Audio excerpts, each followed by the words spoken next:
Thank you so much. Thank you for, this is our third evening introduction to Tantra, the third of this series to conclude. It's a taste, really a very quick taste of what is Tantra about. And it's nicer to do than to go on to do a longer course, especially Discovering Buddhism that Annalise, I believe, teaches Monday night. And there's, of course, some Introduction to Tantra that'll give you a deeper overview as well and talk about some of the things I'm talking about. So thank you so much. We're going to start once again with our motivation,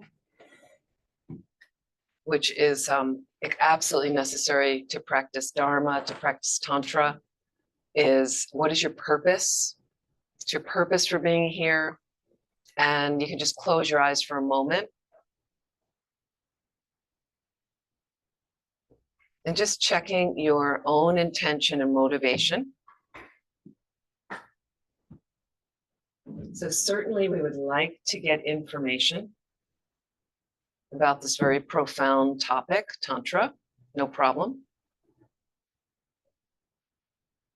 But the essence of this tradition is we want to have the right view about it, which relates to the wisdom realizing emptiness.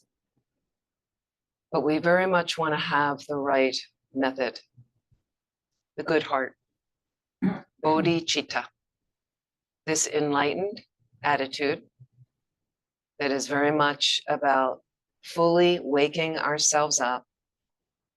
So in a sense, a metaphor for reaching enlightenment, because Buddha in Sanskrit means fully awakened being. Perfectly awakened one. And the reason we would like to reach that space is not in this tradition just for our own peace of mind, our own bliss, free of any obstacles, any mental afflictions, but so we can perfectly benefit all living beings. We can help all living beings and help them reach that state as well, beyond all their suffering, mental, physical. And enlightenment is simply a means of doing that in this tradition. So if you like that idea, feel free to include it in your motivation and take a moment right now to set that motivation and at the very least, directing your mind in the most positive way.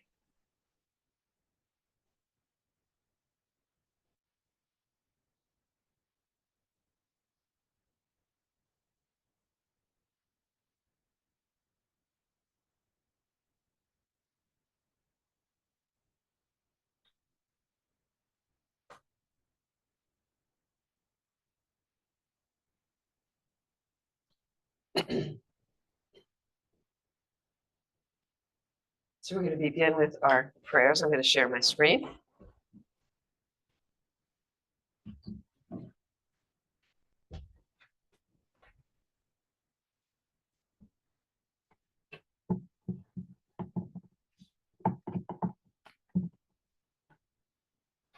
And thinking as if the Buddha is in the space in front of us, Shakyamuni Buddha, we have this image at the top here. We have Lama Tsongkhapa, other images, all representative of that enlightened, omniscient consciousness. This radiant golden being that is simply an external manifestation of the highest level of all of our good qualities, like wisdom, compassion, loving kindness, like that. So just to set our minds in a more buoyant space and to give us blessings, to clear the obstacles from us listening well tonight and being able to put these teachings into practice, we'll recite these. You're welcome to join in. These are standard prayers we usually do before teachings, things like that. Guru, teacher, Bhagavan, Tathagata, Arhat, perfectly complete Buddha, perfect in knowledge and good conduct, Shugata, knower of the world, supreme guide of beings to be subdued, teacher of gods and humans.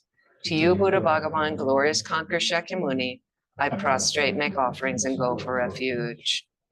Guru, teacher, Bhagavan, Tathagata, Arhat, perfectly complete Buddha, perfect in knowledge and good conduct, Shugata, knower of the world, supreme guide of beings to be subdued, teacher of gods and humans, to you, Buddha Bhagavan, glorious conquer Shakyamuni, I prostrate, make offerings, and go for refuge. Guru, teacher, Bhagavan, Tathagata, Arhat, perfectly complete Buddha, perfect in knowledge and good conduct, Shugata, knower of the world, supreme guide of beings to be subdued, teacher of gods and humans, to you, Buddha Bhagavan, glorious conquer Shakyamuni, I prostrate, make offerings, and go for refuge. When supreme amongst humans, you were born on this earth, you paced out 7 strides, then said, I am supreme in this world. To you who are wise then, I prostrate. With pure bodies, form supremely pure, wisdom ocean like a golden mountain, fame that blazes in the 3 worlds, winner of the best, savior, to you I prostrate. With the supreme signs, face like a spotless moon, color like gold, to you I prostrate. Dust free like you, the 3 worlds are not, incomparably wise one, to you I prostrate. The Savior having great compassion, the teacher having all understanding, the field of merit with qualities like a vast ocean, to you, the one gone to thusness, I prostrate. The purity that frees one from attachment, the virtue that frees one from the lower realms, the one path of sublime pure reality, to the Dharma that pacifies, I prostrate. Those who are liberated who also show the path to liberation, the holy field qualified with realizations, who are devoted to the moral precepts, to the sublime community intending virtue, I prostrate. Do not commit any unwholesome actions. Engage in perfect wholesome actions. Subdue one's own mind. This is the teaching of the Buddha. A star, a defective view, a butter lamp flame, an illusion, a dewdrop, a water bubble, a dream, lightning, a cloud. See all causative phenomena like this. By these merits may transmigratory beings attain the state of all seeing, subdue the enemy of faults, and be freed from the ocean of samsara, disturbed by the waves of aging, sickness, and death. So let's send these 4 immeasurable prayers out so we don't want to limit the amount of them. Immeasurable love, compassion, joy, and equanimity in that order. And we're also sending them out to countless living beings. We don't want to limit that number. It's immeasurable. And beings around the planet right now really need these situations, these experiences. Really send these wishes out. May all sentient beings have happiness and the causes of happiness. May all sentient beings be free from suffering and the causes of suffering. May all sentient beings never be separated from the happiness that knows no suffering. May all sentient beings abide in equanimity, free of attachment and hatred for those held close and distant. 7 in prayer. I prostrate reverently with my body, speech, and mind. I present clouds of every type of offering, both actually arranged and mentally emanated. I confess all my negative actions and downfalls collected from beginningless time. I rejoice in the virtues of ordinary beings and Aryas. Please remain until the end of cyclic existence and turn the wheel of Dharma for transmigratory beings. I dedicate my own and others' virtues to great enlightenment. So imagine offering the most incredible universe, this mandala. So symbolic of, so that we can receive the teaching, receive the Dharma. This ground anointed with perfume, strewn with flowers, adorned with Mount Meru, the 4 continents, the sun and the moon. I imagine as a Buddha land and offer it. May all transmigratory beings enjoy this pure land. Idam Guru Ratna Mandalakam Niratayami. And the refuge in bodhicitta before the teachings. I take refuge until I'm enlightened in the Buddha, the Dharma, and the Supreme Assembly. By my merits of listening to the Dharma, May I become a Buddha to benefit transmigratory beings. O Sangye Chodan Toki Chonamla Janchu Bardu Dagni Kyapsuchi Dagi Chin Yingi Peso Namgi Drola Pencher Sangye Dru Parsho Sangye Chodan Toki Chonamla Janchu Bardu Dagni Kyapsuchi Dagi Chin Yingi Peso Namgi Drola Pencher Sangye Dru Parsho.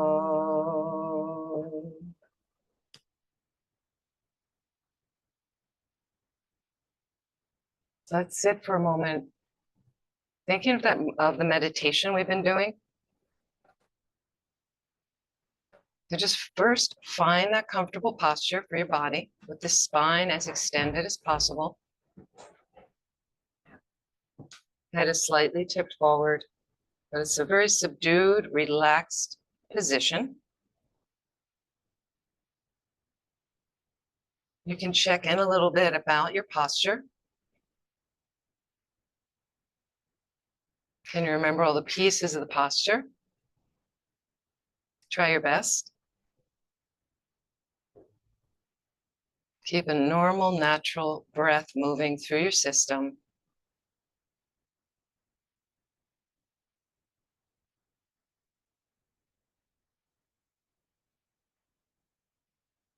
And as best as you can, begin at the top of your head. We're going to take a couple of minutes to scan down through our whole body.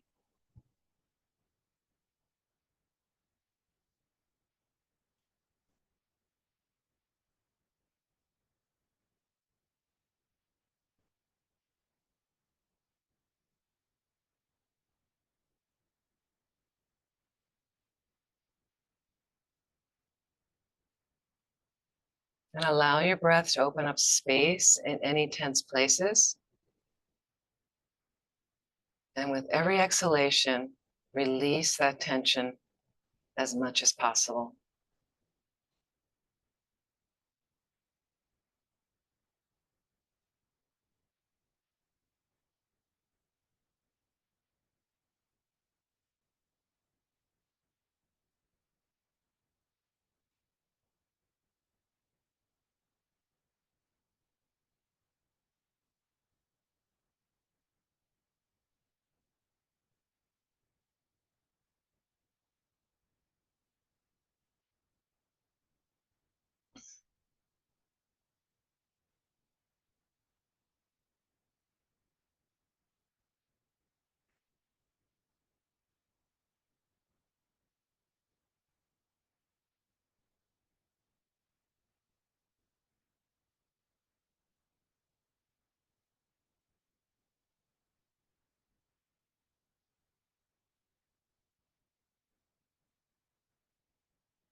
And feel that grounding right now of your body on a cushion, or you're seated in a chair with your feet flat on the floor, not crossed. And feel as if there's roots that go down from your feet or from your torso, from your legs on a cushion. Roots going down into Mother Earth. Feel the groundedness there and the support from our planet. And as you imagine these roots sinking down into the earth,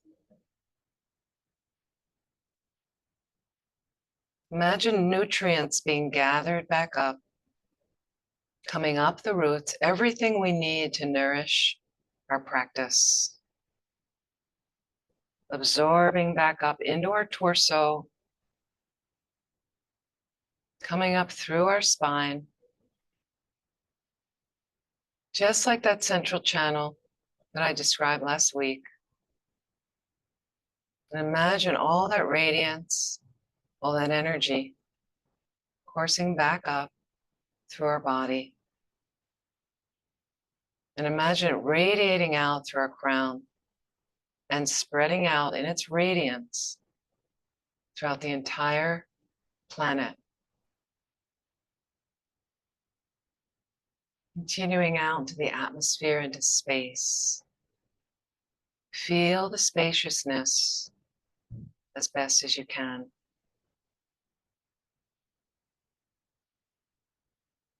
And just keep that normal, natural breath moving.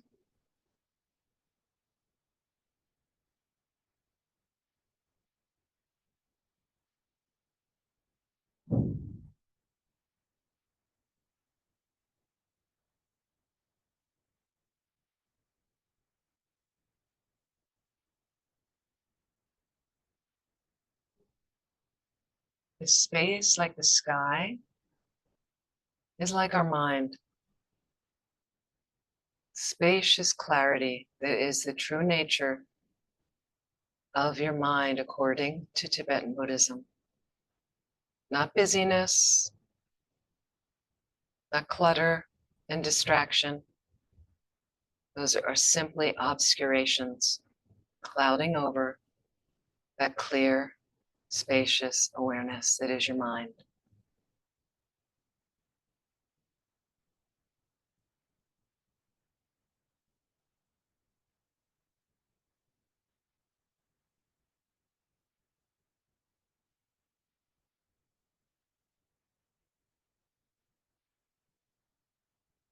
So in the midst of daily activities, we find ourselves lost,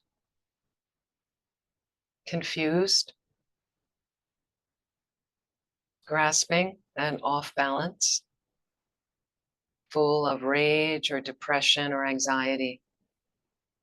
Remind yourself, just for a moment, you can think about the spacious clarity, taking in all the universe, blasting out there.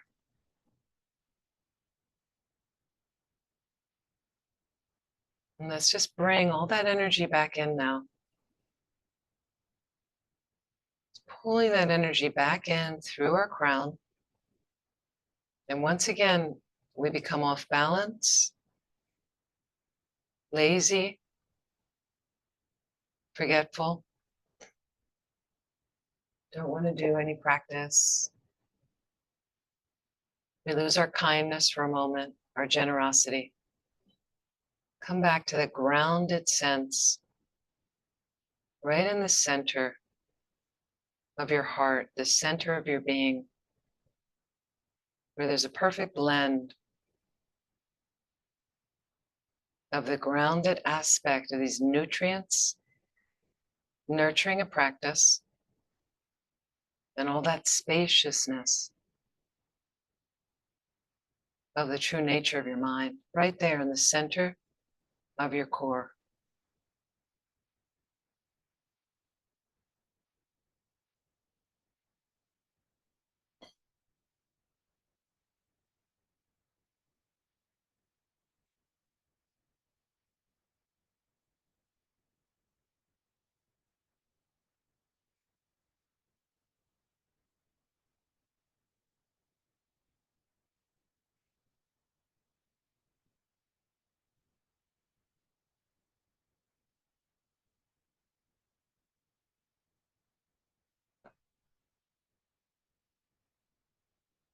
So please relax. And slowly, when you're ready, slowly open your eyes.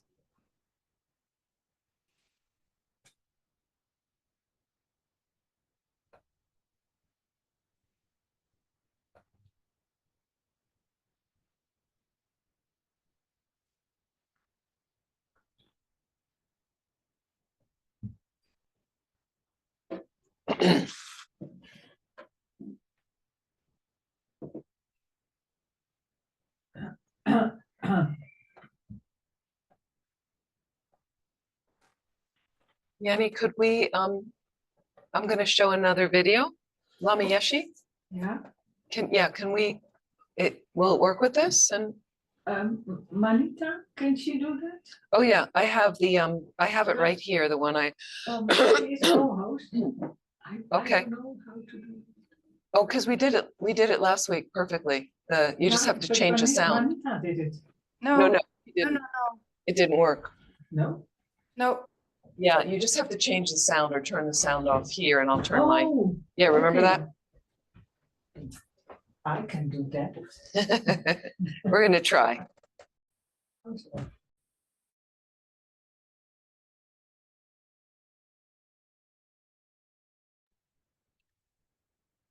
and if it doesn't work, I can try.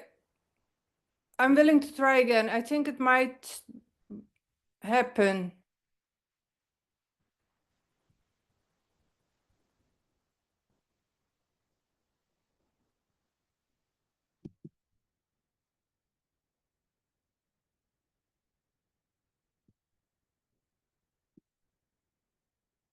Okay, here we go. Audio.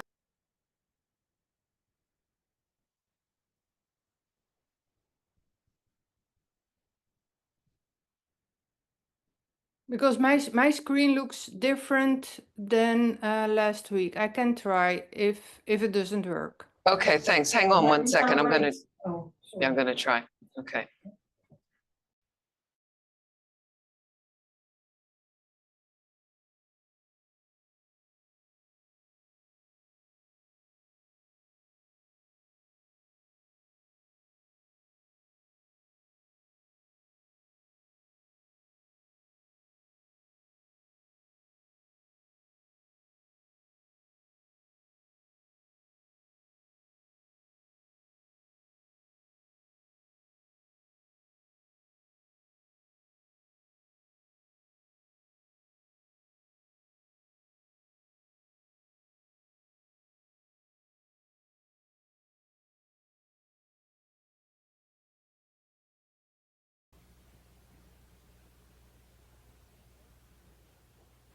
And Yes, also, it works.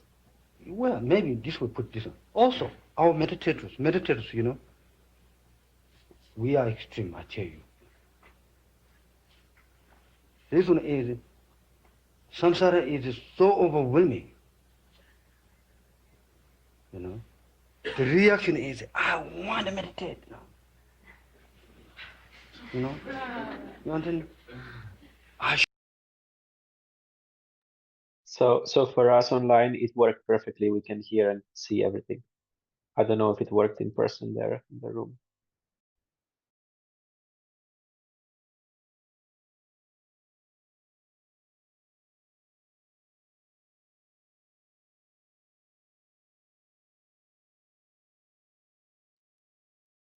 There was a button there for the volume. I'm sorry, I'm not there. Uh,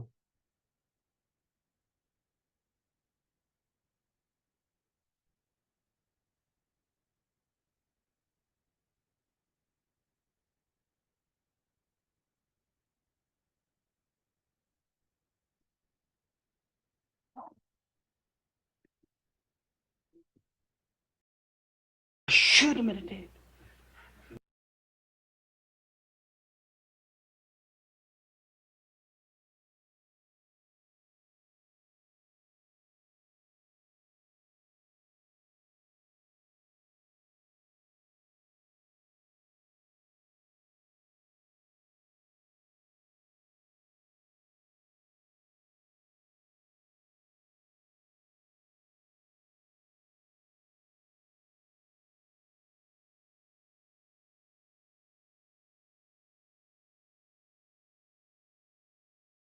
Now, do quickly.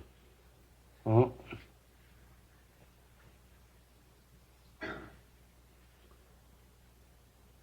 Remember, this morning we did meditation, you know, we contemplate on breathing, you know, breathing.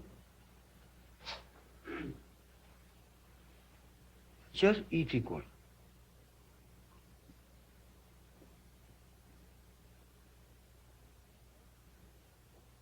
And also, well, maybe this will put this on. Also, our meditators, you know, we are extreme, I tell you.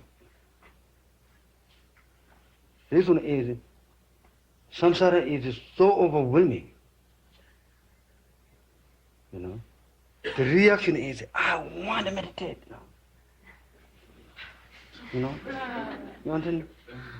I should meditate. push, pump, pump. No. Very unnatural. You understand? Huh? No good, Then mind freak out. Then you don't like to come this place, isn't it? You like escape to the jungle, Oh, that is you make it like this. You beat your mind. That is unskillful. True. I think most, meditators unskillful, like me. Unskilled.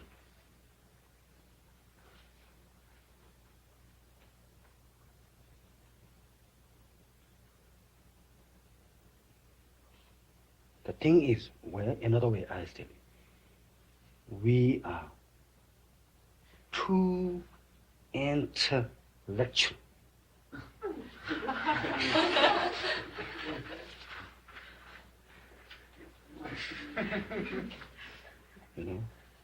Even though you didn't learn intellectual philosophy, you didn't learn, but you are still intellectual. And the intellectual is pushing yourself this way, pushing yourself this way, pushing yourself that way, that way. It's, unnatural. We are unnatural. That is the problem. We are so artificial, artificial plastic of intellectual. No, intellectual plastic now.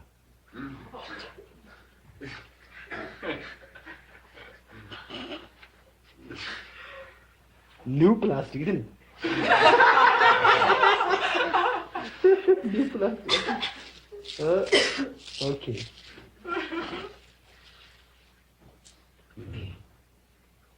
We should be happy. In other words, you see, the coming toward Dharma, coming toward meditation means we can be happy. It means we want happy. We all know we want happy. But also many times misunderstanding, Lamrim and the Dharma. That when Buddhism comes, you should be sapa, you should be ascetic life, you should be me yourself.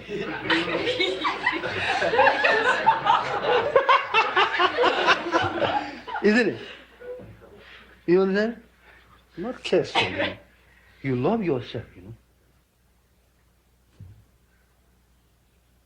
You have compassion yourself.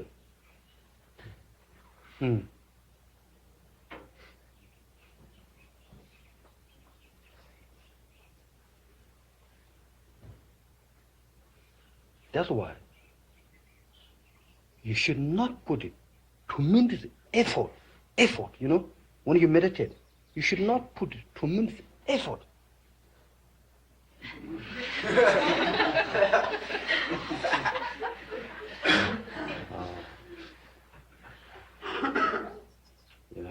We should learn, let go. Actually, it's true. Meditation is easy going. Maybe I use sort of simple language. It's easy going.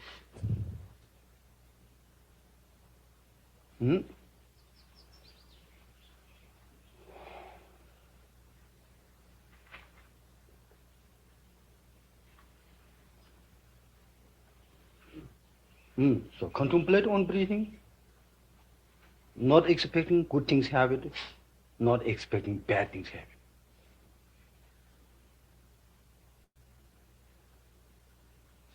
Anyway, too late, concerned bad habit, good habit that time.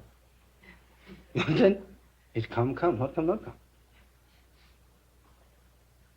That moment, you can't do, what I mean? So,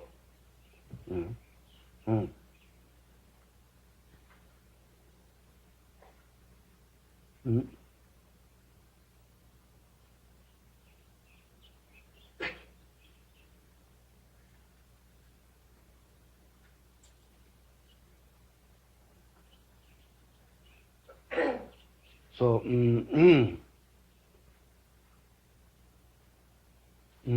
contemplate on breathing. Now,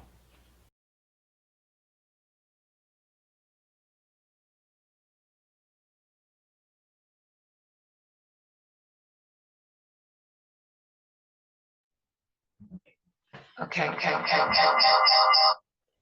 So can everybody hear me now online? Yes, Yes, all great. okay. Okay. So the reason I wanted to show that, which isn't, it is part of Introduction to Tantra, a video that Lama, about a teaching Lama gave, but there's lots of aspects of that video. And I think it's really helpful for us to be realistic about our practice in general, Dharma practice, meditation practice. And, you know, Lama's whole reason, even Rinpoche, it's about relax. And we come, we're wound. We think it should be a certain way and that it should look a certain way. And Westerners in particular. So mainly the beginning is a foundation for Tantra. You just want to explore, if you're setting up a meditation practice, being in meditation for a change. You're not meditating, another action word, I'm meditating. You know, you're in it sometimes, am I meditating? Is this meditation? Is my mind, am I really, you know, this is the internal dialogue that goes on as you're sitting. And what if you just sit? You know, and then maybe that phrase comes up, am I meditating? And you just watch it go. So you're being with your mind. That's a natural state.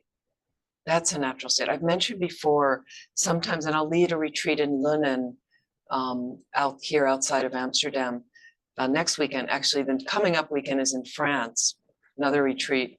And when I come in sometimes in the room and I see, and people, maybe it's their first retreat they've ever done, meditation retreat. Maybe they've done many retreats. And so people come, and then there's a little bit of, if you've done more retreats, you a little bit around the room, you feel a little bit experienced now. Okay, like you know something. You know, you'd be like, I've been to a few of the retreats here and kind of know. But then there's new people very intimidated. So they feel like this is really serious business. So there's a level that it's serious business. But you have to come from a relaxed place. So then I walk in the room and I see people, the first meditation, everybody, you know, so let it go. Get the shoulders down from the ears, unfurrow the brow. Relax. That's why we just did a short scanning meditation of the body. Just and people forget that step when they set up a meditation practice. They feel like, okay, I want to meditate, as if, and I'm emptying my mind. And there's different traditions of meditation. It's okay. Find what works for you. Okay. And one is not to have any thoughts. Good luck with that. See how that works. Okay. That's okay. You can strive for that. But there's so many, and then when I'm trying not to have any thoughts, more thoughts come. More thoughts. I'm trying not to think about that thing. That's all I'm thinking about is that thing. Okay. So we also have a meditation in this tradition. We analyze what's coming up in the mind. We analyze. It makes you smarter, makes you know yourself better. And that's the point of meditation, for you to get to know your mind. So initially you sit, and first of all, people can't even put their body in the right position. You know, and the body's hurting. We're not used to, most of us are not used to sitting cross-legged as Westerners. Okay. So we see this image. We go, okay, I need to sit like that. I want to be like that guy, so I want to sit like him. Okay. So you start with short periods. You want to change to a chair? Change to a chair. That's how we usually sit, in a chair. So the next Buddha that comes after Shakyamuni Buddha, by the way, some of you know this, the next Buddha that comes is Maitreya. His name is Maitreya. That's what the center is named after. Maitreya Buddha. So there's a Maitreya Buddha here that Yenny's pointing to. So the unique thing about Maitreya Buddha, and there's a Maitreya Tanka in the back of the room. Yep. So the unique thing about him is he's seated European fashion like us. He has his legs down. You know, so that'll be a time, and Maitreya means loving kindness. Maitreya means loving kindness. Beautiful name, right? So whenever he comes in, you know, 3 countless eons or whenever it'll be, you know, So that'll probably be a period where we're used to sitting cross-legged. We're comfortable like that. It won't be, it'll be so interesting. But anyway, you sit whatever is comfortable. You want to make a comfortable spot for yourself. Why? So it attracts you to want to be there. That's where you're going to do your internal work, is there to kind of say, why did I get angry today with somebody?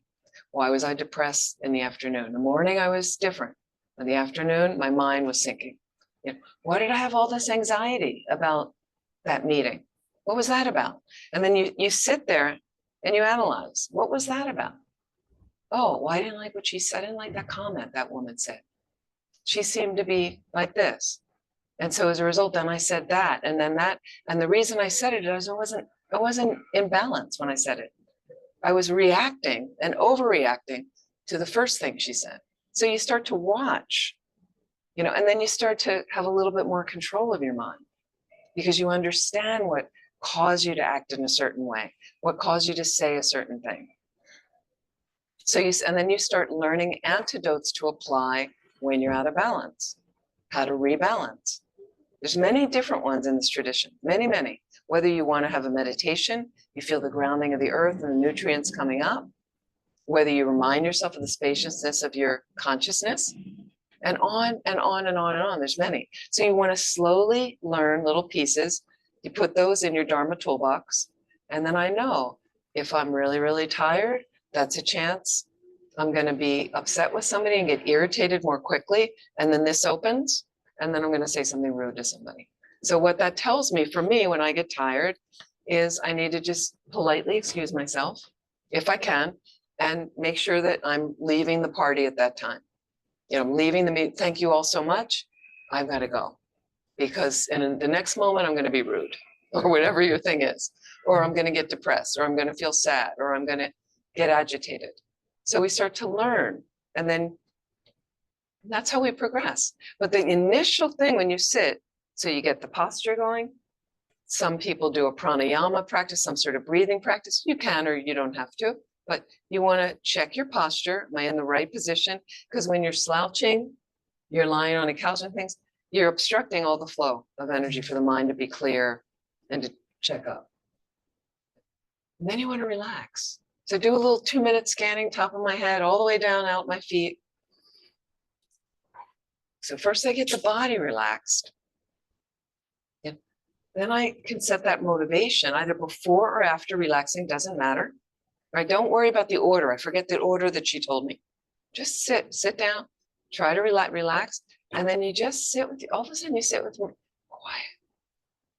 Okay. So and then here come bubbles of thoughts. Here they come. Let them go. Oh, there's my whole day. Busy, busy, busy, busy. I have to call this person. I have to do that. This is not that time to do that. If you want, have a little notepad at your meditation place. I always do this. I have a little notepad. Why? Because something's going to come up that I have to do that day and I forgot. It's not written down. So what I do is I jot it down, one word that will remind me later. And now I don't have to think about that, because this is my meditation time. Okay. This is my time to be, not to do, to be. Me and my mind, right? I get together with myself. Good enough. That's what's natural. That Lama would say. That, hang on, I'll take your thoughts and a question in a second. That Lama Zopa Rinpoche would say. Okay. So just slowly, I'm going to get together with myself in a relaxed space. I'm just going to watch what comes out.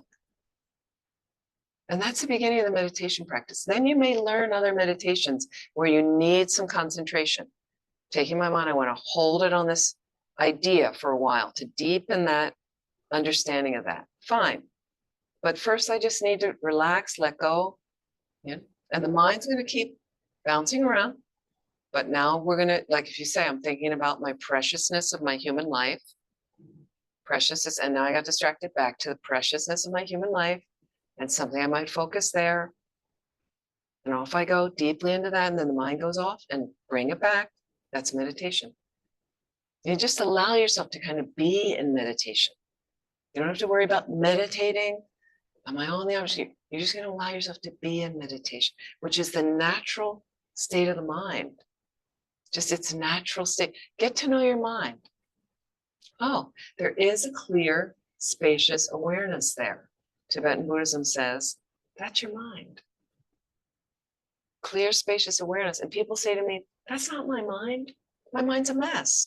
No, no, that's obscuration and delusion. The real nature of your mind is spacious, clear awareness. Mind has two qualities in Tibetan Buddhism. Any ideas? Two qualities. What do you think? Online or in the room? What are the two qualities of your mind? Clear. Consciousness. Knowing. Wait, I know. I was waiting for somebody that didn't know. Wait, clear and knowing. Clear and knowing. Okay, clarity is one aspect. Is that what your mind's like? Clarity? It is. Great. Okay, because most people go, my mind's busy.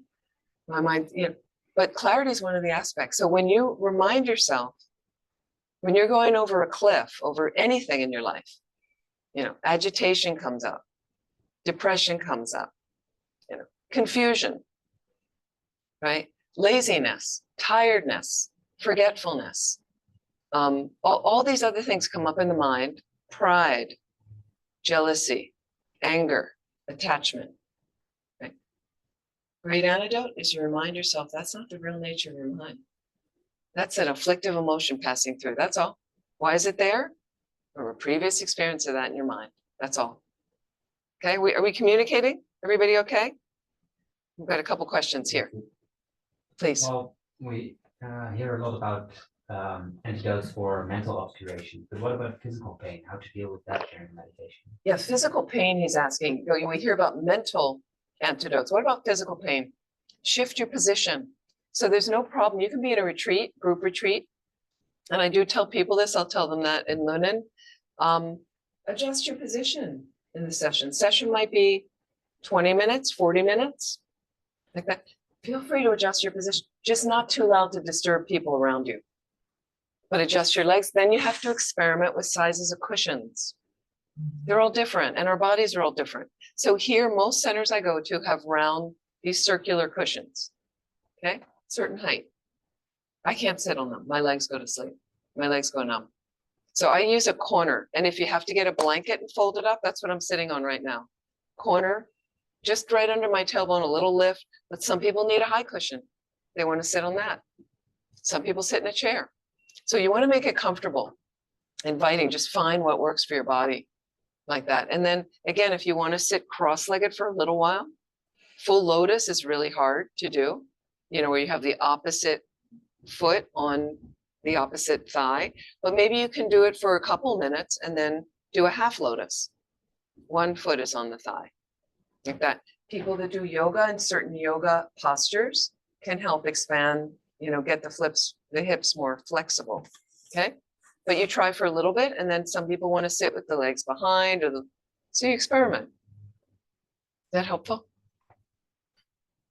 Do you have any thoughts on chronic pain? So chronic pain, there's a karmic arisal of that. Chronic pain, a lot of people in chronic pain that I know right now. We would say, Buddhism would say it's coming from past life imprint or this life. It's coming from your mind, is the Tibetan Buddhist belief. And you can do purification practices that can help alleviate. Medicine Buddha is a great healer for people to do a practice like that. It's helpful to do it regularly, to recite the mantras. If you don't have time, you can at least recite the mantras, visualizing the medicine Buddha over your crown. Washing away, but Vajrasattva practice is an aspect of the Buddha that purifies. So that would be helpful. It's something I do every night, just to minimize, purify. Some people do prostrations, full-length prostrations to the 35 confession Buddhas. It's a longer prayer you'd have to learn, and like that. You can also listen to it on a recording, learn how to make proper prostrations. And people say, but I'm in chronic pain.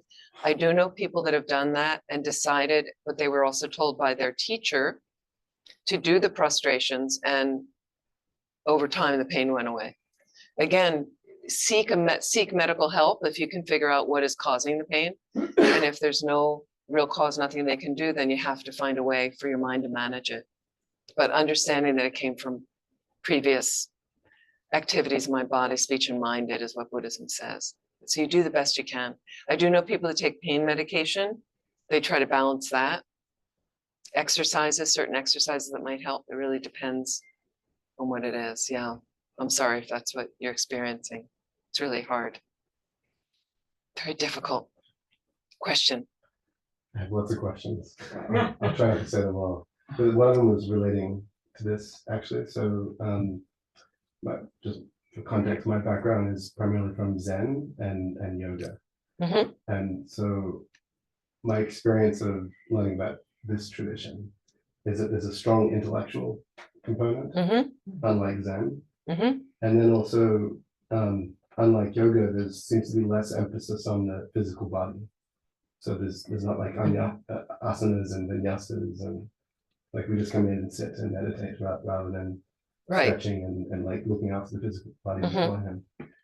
So I was wondering, so the sorry, I forget his name, but he was talking about Lama like, Yeshe. yeah, Yeah. like not being intellectual and being natural. That to me is very Zen. But when I come in here, I feel like, oh, there's the prayers, and I'm gonna learn. There's all this complexity. I'm gonna learn all this stuff, and then there's this analyzing the meditations. It feels like a very intellectual tradition. And there's nothing wrong with that. I think there's a lot of great things to that, but it seems to naturally invite, bringing kind of like not being embodied and being intellectual, and bringing that into meditation rather than just like in Zen, there's this idea of just sitting, not even meditating. Yeah. So there's many different traditions of Buddhism. So the best is in the beginning, you kind of have a look around at different traditions. I would advise that. I did that but you don't want to look around forever and never go deeply into one. And then choose one. It could be chosen by a certain teacher you meet, proximity to your home. Some people like that, or some people just really like the center, or they met somebody at the center they liked that resonated. So you have a look around and they're all quite different the way they're practiced. So this happens to be a little bit more academic intellectual approach from Lama Tsongkhapa, our tradition, but there are 4 sects or traditions of Tibetan Buddhism. They're very, very similar. It's just a matter of which teachers you're aligned with. Some of their parts of the philosophies are slightly different, but generally quite the same motivation and things like that. The practice in Tibetan Buddhism often includes an analytical approach as well as a single-pointed approach on either a topic of the philosophy or an image of the Buddha, something like that. So you build up concentration through that. And yet what Lama's talking about is what happens is because Westerners tend to over-intellectualize everything and overthink, he's trying to get that out. Now, this was 40 years ago. Is when he was teaching. He passed 40 years ago. So to think about it, that it's been 40 years. I didn't have the good fortune to meet Lama, but I've watched so many of his videos and things, and he was very unconventional for the Tibetan tradition. So I think part of it is he's trying to speak to Westerners that over-intellectualize, and so he's trying to come in from another approach of just relax and get down on the cushion and do it. Yeah. And yet our main traditions would go through analytical meditation on the philosophy, along with something called shine, calm abiding, that single-pointed focus that we usually combine those two. So I think it's helpful based on, you have to find what speaks to you and what your path to the top of the mountain is. Yeah. And they're different for everybody. I like them all. It just seemed to me that there's so many tasks here.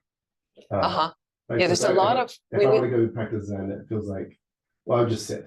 Yeah. I don't do anything. I know that. But if I want to practice this or learn this, it's like, oh, I go learn that and that guy and that guy. There's all these things you learn. So it's like more. Yes. All these tasks kind of leap out. Yeah, we would say in the States we have an expression, a lot of bells and whistles in this tradition. So again, it's just a different type of tradition. And I know that when I've been in Bodh Gaya, sometimes this is in the plains of Eastern India where the Buddha got enlightened. They have a temple that represents every country, every Buddhist country. And you can go visit. If you've never been to Thailand, you can look at an authentic Thai temple, or, so the Tibetan temple's there, and Bangladesh has a temple, and the Japanese have a temple. And so what's nice is, I'm doing so many practices there often in the Tibetan tradition, and there's lots of Tibetan monks and nuns there, all sea of maroon, basically. But there's other traditions, Vipassana tradition, they'll be there chanting. You meet people from Sri Lanka, and you'll meet people from Cambodia and other monastics. And so occasionally when I got tired of the Tibetan trip, that was my tradition and my teachers, but I was attending teachings, but occasionally then I'd just go over to the Japanese temple and sit. And it was like a very different layout. So that's why I just think it depends on your karma and your own practice. And some people find, like I've had friends that came from the Zen tradition and that wasn't, they wanted something more when they got in the Tibetan tradition and resonate. And some people, after a while, you go, well, this is just too much. I need to go back to. So it really just depends on your own karma and the teachers you align with and meet and your own karmic journey like that. Thanks. Could I have a personal question just on the back of that? Sure.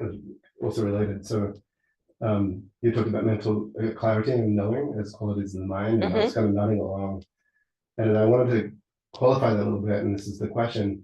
So when I'm healthy and like doing well, I find my mind is very clear. It doesn't ruminate or stress, but like the things that other people complain about, it doesn't seem to happen to me. I think a lot of this because of my practice and so on. But when I get sick or tired or stressed, then there's this, yeah, it gets very cloudy and yeah, all the problems. And I was wondering, like, how do you think about that? Because my understanding of, partly from this tradition, I guess, is that one way of thinking about meditation is it's preparing for death, right? And so as you go into these more compromised states, is the idea of being able, you're learning how to maintain your clarity even when, you know, you're in the mud and it sucks and there's pain, there's chronic pain. Or, Yeah. Is You that- missed our weekend. We had a weekend on death about that Oh, wow. we were doing. So I just wanted to say, so if you couldn't hear your name, sorry, Aiden. Yeah. Aiden was just saying that you know, when his mind's clear, you feel pretty good about practice, pretty clear.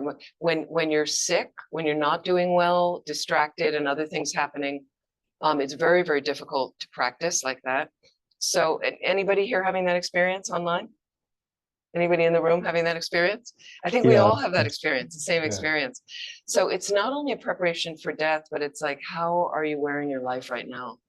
So every moment, the mind can get out of balance. You know, if you take 24 hours a day, let's say a third of that you're sleeping, the rest of the time, are you always like sunny and bright and everything's clear? And it's usually up and down through the day for the most part. So it's like every moment I have a moment to practice. So if it's going well, my mind feels bright and spacious and things like that, then I want to enhance that. I want to keep building more of that in the mind and more positive things. And then I'm more of a chance to consider others, to help others to, and then when it's not going that well, some, you know, might just be a couple hours, it might be a couple of days. Then I want to make sure I reach for the antidotes that they were said when I feel this, learn what those antidotes are so I can apply those to rebalance the mind more quickly and get on with the practice, or remind myself it's a type of purification. And that if I have a slow death or a death of old age, I may be experiencing a lot of this cloudiness and a lot of this negativity or a lot of this depression. So let me manage it now while I'm in a good place in life, younger, able to deal with it, so that that habit is there in the mind when I'm dying. But it's also to get you to be able to use your life meaningfully, that we don't wait for death, that I'm habituating myself right now with everything. Really, really important. That's what all this is designed to, leave those positive habits in the mind. Does that help? Yes, yes, very much. Yes. Whether you're a Zen practitioner or not, whatever Yeah, your that's- tradition is, whatever your practice is, so that whatever comes, whatever wave is there, I'm on my surfboard, I'm staying on the board, I'm clear, I'm riding in. Do you treat periods of illness as sort of like special opportunities for meditation? Can be, it can be. Yeah, I mean, we also say it as type of purification. Anytime you're suffering in Tibetan Buddhism is seen as a type of purification, but it doesn't mean you ignore the illness and don't get treatment. And I mean, you practically engage and go, okay, what's wrong? Do I need to take, you know, some sort of medicine? Do I need to see a doctor? Or is it just a day I need some rest? And sometimes we need to rest our minds as well and get breaks like that. Very helpful. Kia had Yeah, that's what I'm looking at, the question. other questions. Here we go. Yeah, Dharma toolbox. That's right. Somebody was saying, okay, 4 similar traditions. The 4 similar traditions. Thank you, Kia. And they also call them 4 sects, in English, SECT, sect, or lineages, they might say. So the old ones, Nyingma or Nyingmapa, tradition, Nyingma or Nyingmapa tradition of Tibetan Buddhism. Okay, then we have the Kagyu or Kagyupa. Then we have Sakya or Sakyapa. And we have Gelug or Gelugpa, which is our tradition, founded by Lama Tsongkhapa, this gentleman right here, who lived from 1347 to 1419. All the traditions, the four of, and there's also the Bön tradition that was in Tibet originally earlier than Buddhism, that has some similarities as well. Lama Tsongkhapa, very much a great, incredible genius scholar, but basically those lineages all are Mahayana, which stress, I want to get enlightened to benefit all living beings. So they all have that direct thing. They all have a similar philosophical layout. They're just called different things. So for instance, in the Nyingma tradition, we have what's called, if some of you are familiar with it, the Lam Rim. Okay, Lam Rim, Lam is path, Rim is stages of the path. And it's basically an underlying philosophy, our foundation. And the Lam Rim covers topics like the preciousness of having a precious human rebirth, that the situation is quickly passing away, death and impermanence, that, is that okay? You're all right? Yeah. Is it Lama too high? Tsongkhapa, they can see Lama Oh, you can see Tsongkhapa Lama now, Tsongkhapa, and okay. Lama Yeshe and Yeah. Lama Zopa have their head again. Okay, on that's there. okay.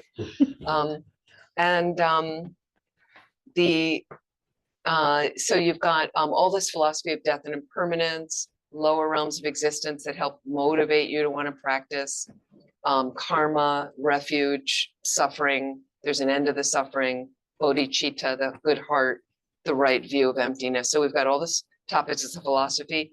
In the Nyingma tradition, it's quite similar, and it's called Words of My Perfect Teacher. And the Kagyu tradition has the jewel ornament of liberation from Master Gampopa. The Sakya tradition has the Lamdre, I think they call, and so very similar. So those are just the four traditions based. So you say, well, what do I practice in other traditions? I have teachers in all the traditions, but my main education has been in the Gelugpa tradition. So it's best to stick in one tradition for a while with the same teachers, and because they'll be saying similar things that don't confuse you. And then you could branch out and see, because emptiness is slightly different in the Kagyu tradition to the Gelugpa tradition, just a little bit. So you want to understand it really well in one to then explore in something else. Is it possible to say what the difference is? Right now, I'm not going to get into a Okay. conversation on it yet, because I want to go back into the Tantra thing. So, and it's more complicated than that. So, yeah. Yes. So there's the different I'm really sorry to interrupt. I levels of wanted to the ask. four traditions of Tibetan Buddhism.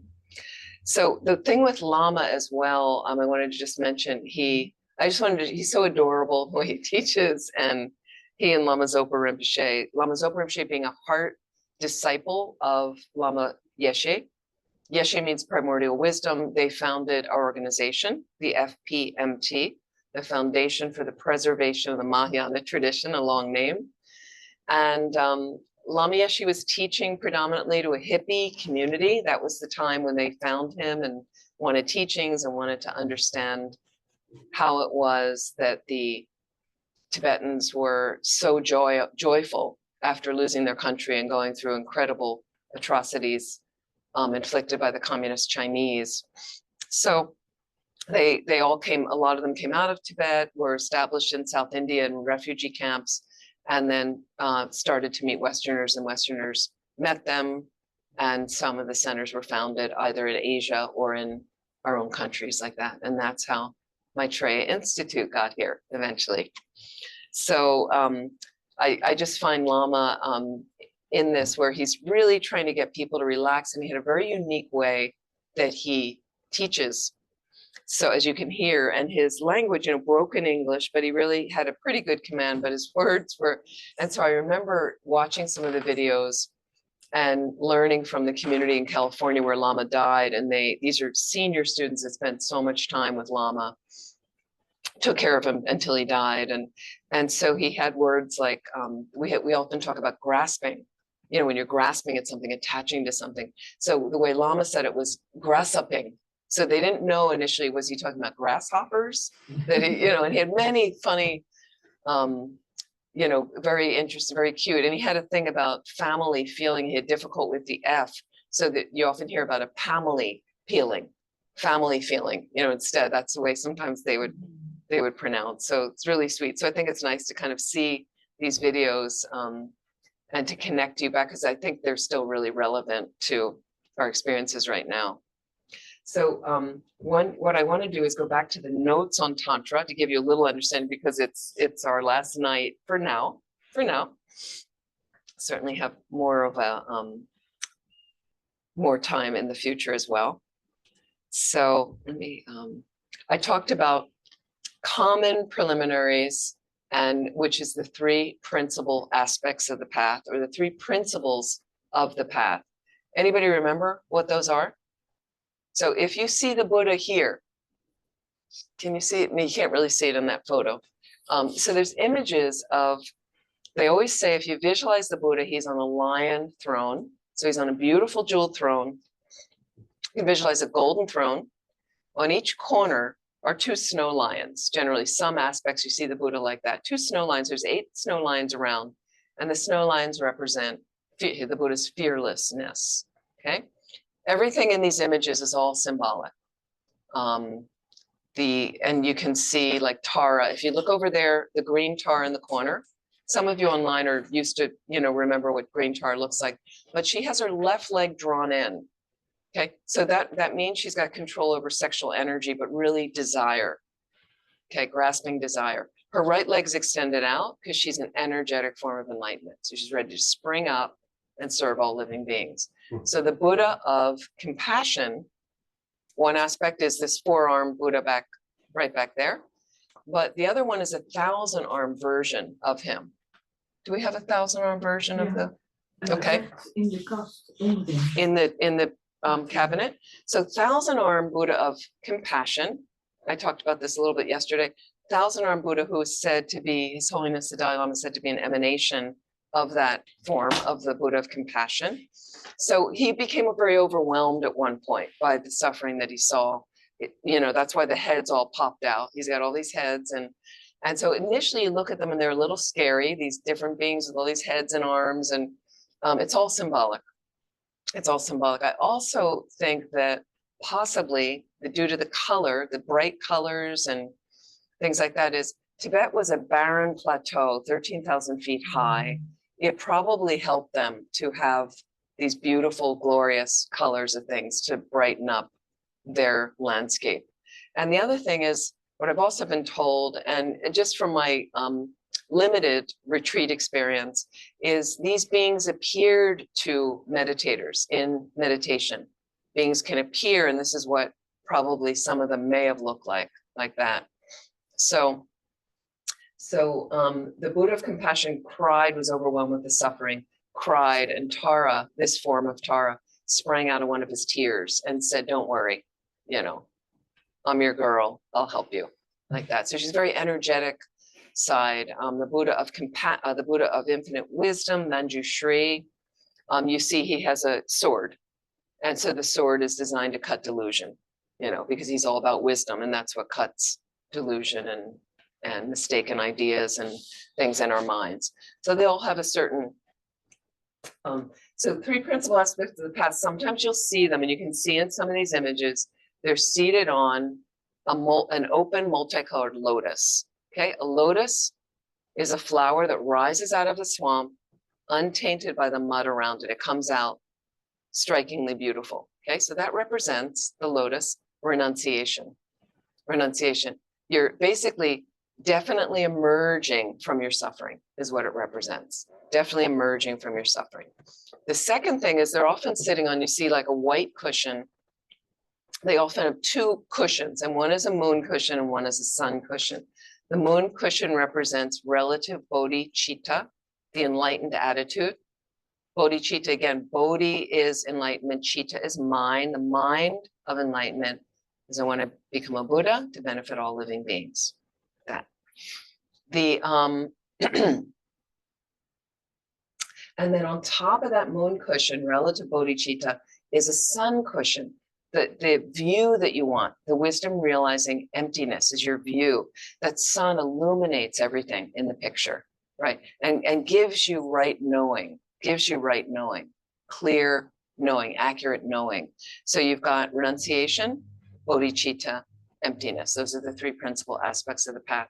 So what they're saying is if you really want to practice Tantra properly, is get the philosophy down first. Get the foundation of the philosophy before you put the roof on the house. Otherwise, the roof collapses. Then I mentioned before about getting the appropriate teacher, getting a tantric initiation, getting that permission, that empowerment, and then learning to practice. And if you can, from these teachers, find highly realized people, men, women, doesn't matter, any race they could be, like that, any culture, and then slowly make appointments, check up on them, make sure they're authentic, and then slowly start to create a relationship, healthy relationship with them, so you can seek advice in your practice and understand what is the best deity for me to practice. That's going to be your quickest path to enlightenment. Try to get that empowerment, learn the practice well, try to do a retreat on that. You form a closer connection with that deity that can help you. So first we're going to practice in Tantra, you practice a generation stage, generating myself as that deity in the deity's world system for long periods of time till I'm so familiar, till I can say it in my sleep. And then I'm going to practice completion stage, working again with the subtle energy systems in the body like that to actualize something more quickly. So to bring in, and I'm going to talk about this coming up now. So then we have what's called uncommon preliminaries. Uncommon preliminaries. And let me just find one other thing. Here we go. I'm sorry to interrupt. I wanted to ask Yes. Yenny if she could lower the camera a bit because we don't see Venerable Amy very well. So I mentioned common preliminaries, and then you have uncommon preliminaries. And these are the kind of things we don't think about when we want to practice. Okay, the tantric practice, in order for it to really be the real thing, okay, it has to be based on something called emptiness yoga. I mentioned this last week, emptiness yoga. So what I'm really trying to do is dissolve ordinary appearances, and I'm creating an extraordinary view. I'm constantly working on letting go ordinary view, which we have all the time, every day, okay, and really creating myself as that deity and the deity's paradise and world system, an extraordinary view. Okay. Now, it doesn't mean you're in some kind of psychotic fantasy and you walk around all day and go, I'm God. It's not like that, okay? But you're authentically, you've been initiated in the proper way. You have a very good foundation on your practice, regular sitting practice.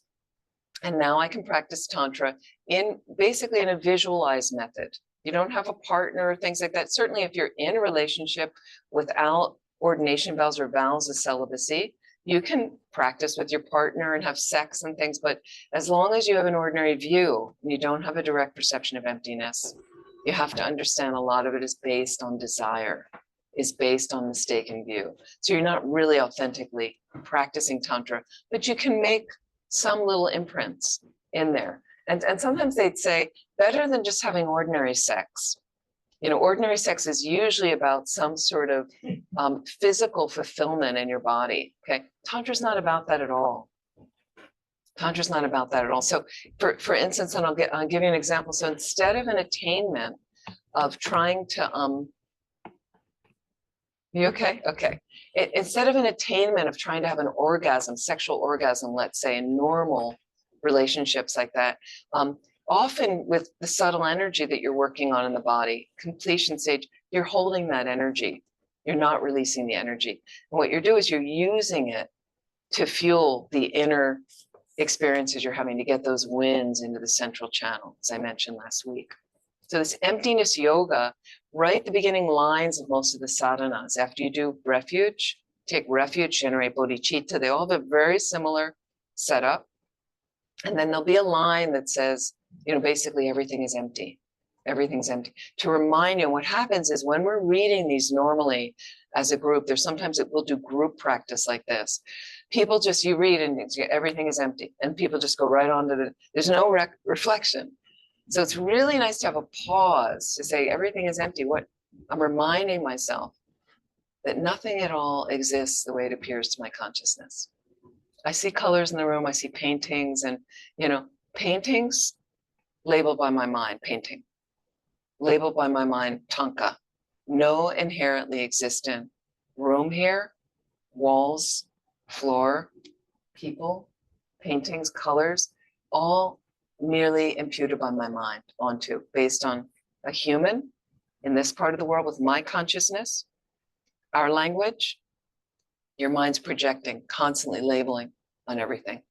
Okay, so you have to keep poking at that when you say everything is empty, to reflect on that in tantric practice.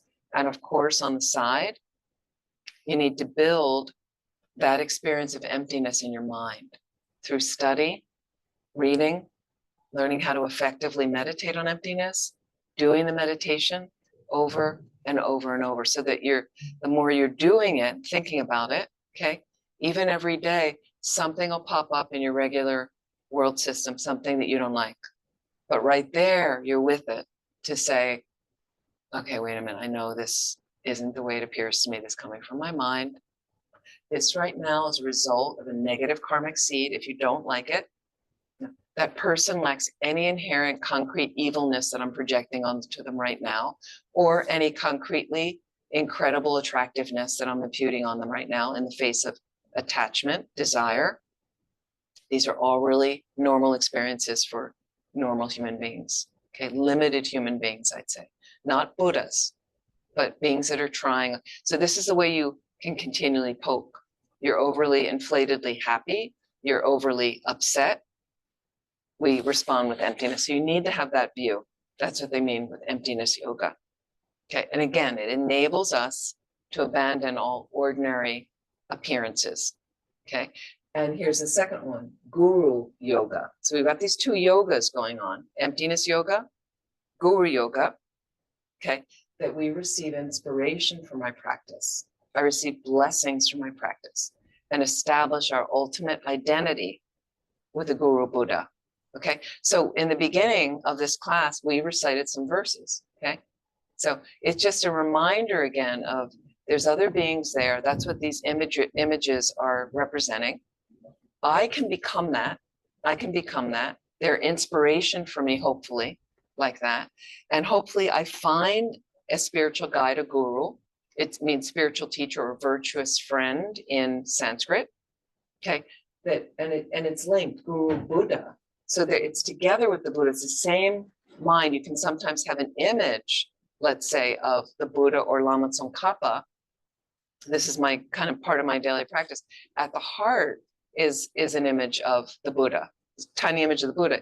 In that heart could be my teacher, one of my teachers. So you got this triple layer being that either a deity that's there, maybe the Buddha, and maybe your guru. So they're all yoked together. And then yoga is yoke. I'm bonding myself. And I want to bond myself with that being, that mind, that omniscient consciousness. Okay. If that's something that you want to attain and it's something that you like. Okay. After thoroughly kind of checking up, is this my path? Does it make sense? Am I making sense? So always think about, what is your daily yoga? What are you yoked to? For some people I know they're workaholics. Some people it's alcohol. Some people it's marijuana. Some people their partner, right? For some people it's daily exercise, food, streaming videos, or looking at YouTube, or looking at this site, or looking at, we're yoked to many things. Some of those things are helpful. You have to check. Too much of this thing, yoking myself to that, not really helpful. Now it's creating that imprint in my mind, not very helpful. So, but think about, the Buddha, Guru Yoga, think about emptiness. These are things, the more I familiarize, yoke myself to those, meaning reminding myself. And you check your mind. Is that helpful for you? Is that helpful? Like that. So I notice my own mind when, if I'm in a spiritual place and doing lots and lots of spiritual practice over and over and surrounded by people like that, those are the images that sometimes turn up in dreams and things like that. That's something in the mind. And then I'll notice that at times in my travels where I'm back with other people, staying with somebody, let's say, family member could be for a week or something, and they like to watch TV at night, watch some sort of program. So I'll sit with them just out of, politeness to, like, I'm here visiting, and they go, "Oh, do you want to watch anything? We're going to watch this tonight." There I am, watching the police show, something like that. Then I notice the imprint that goes in. If it's too much, once in a while, no problem, but too much of it, then you see the imprint that it leaves in the mind. So you have to just ask yourself, and then you check your mind. What do I like better? Now, it's easy for us to do more mindless things because we're habituated and our culture's habituated. So then we need a little bit more emphasis in getting ourselves to that's why it's great the center's here, getting ourselves to a center, checking out what course I want to do. And then checking, is it helpful, this course? Did I get anything out of it? And then maybe putting some of the practices in place where I'm doing some of the practices. It's one thing to show up and just hear a talk, but then if somebody's like, try this, then you have to try it on. They say with your practice, I always think of it like, as one of my teachers said once, you have to cook it yourself. I can't get you enlightened. You have to do it yourself. So you really have to engage, try it on, and try it on for a little while. Give yourself a couple weeks of some booklet that you're doing, and then see, how does it feel? Am I getting anywhere with this? And does this seem to be fitting? And then you can ask, what would come next? And go to the center and go, what's next? I did this course. What do I do now? Easily, like that. So uncommon preliminaries, let's go back to that. And you will have, so in summary, uncommon preliminaries include you're receiving a tantric empowerment as far as practicing tantra. Okay, so first I've got my philosophy down, the common preliminaries. Uncommon, now I'm ready and I've gotten aligned with the teacher and I've asked and I want that empowerment. I want to do something a little more deeply. I have the permission to do it. I found out what the prerequisites of the center are, and I'm willing to accept that. There's a daily commitment I have to do. I'm willing to do it. Okay, so you get your tantric empowerment. That's number one, uncommon preliminaries. The second is practicing guru yoga. What does that mean? Practicing guru yoga. It can be a thin booklet, which again sets up a visualization. The simplest is Shakyamuni Buddha. Shakyamuni Buddha. And what I'm going to do is there's a practice booklet, daily practice that Lizette can send out. I have a whole list of how do you get your practice started of all kinds of different links. But one of them is the Guru Shakyamuni Buddha daily meditation practice. And all the prayers are in there, all the basic prayers. Okay. But it has a visualization of the Buddha, right? And then I do the visualization. It's got an explanation of what does that mean, all those little aspects of the Buddha. Why he's got a top knot here and why his lips are red and why he sits like that. And it's all there, explanation. Some prayers I do with that. And part of that is there's requests. There's requests. Let me just see if this is, okay. And so part of that process, which we don't realize, is what does requests mean? So it's one thing we say these practices and people put their hands like this, that's great, and you blah, blah, blah. Okay. But you want to think about what you're saying. You want to really think about the meaning. If you don't understand the meaning, write down your questions. Get the questions answered. Then it has a deeper meaning. Wait, hang on one second. Then it has a deeper meaning. So then I'm going to say these exercises. You say different practices, visualize the Buddha. Then I might do an absorption of that Buddha, put the Buddha on my crown, recite some of the Buddha's mantra. So every deity in this room has a different mantra. So I want to say the Buddha, I've got light coming through me as I recite this mantra with as good as concentration as I have. In a sense, I'm yoking, I'm bonding that energy of me, Buddha mind, same, bringing that energy to me, okay? Or you take a highest yoga tantra initiation, this empowerment I mentioned, okay? And I'm gonna do it with that deity's practice that could be longer than the very simple guru yoga of Shakyamuni Buddha, the one in the simple practice booklet, okay? We have a guru yoga with Lama Tsongkhapa called Lama Tsongkhapa Guru Yoga. And it's a little bit longer, but they're all the same kind of format, okay? And then he has a separate kind of request that you say to him. 5 lines, so you might want to say that, like that. It's one of our preliminary practices as well. Guru yoga preliminary practice. But what you're doing is in there, different visualizations, receiving wisdoms, but you make requests. So there's sometimes formal verses of request. So, and I'll say something like that, but you can put your own requests as well in your own words. Ask for what you need in your practice. So you don't want to just request like, I hope my baseball team wins, okay? But my baseball team that's doing very, very well right now. But shoot, that's not something you know about in the Netherlands, okay? maybe your football team. Who's your team? The Phillies, Philadelphia Phillies. I'm from Philadelphia. Nice red team, red colors, my colors. So it is, the season started, I think, about a month ago. And so what you'd be doing is you don't want to ask for mundane things. You want to request, I really want to be able to do a 3-month Vajrasattva retreat. I really want to be able to have more time for my practice. I want to set up more retreat time. I really want to be able to study and finish this program. Whatever your specific thing is, you want to help certain people. You want to relieve your constant pain with all these things. Why? So I can show up on a path to enlightenment to benefit all living beings. Okay. So you always want to keep it lofty as much as you can.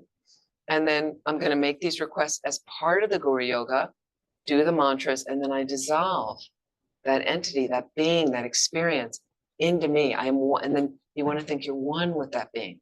Guru Yoga. I'm yoked to that manifestation of the highest level of my wisdom, compassion, loving kindness, all the good qualities. Okay. And then a separate thing of the common preliminaries, the next thing is keeping the various commitments. So if you take highest yoga tantra, okay, it comes along with a daily commitment, usually.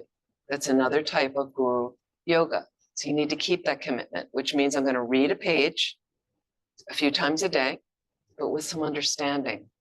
The best thing is to meditate through it, is to do a meditation. You don't need to say all the words as long as you're meditating and keeping that commitment.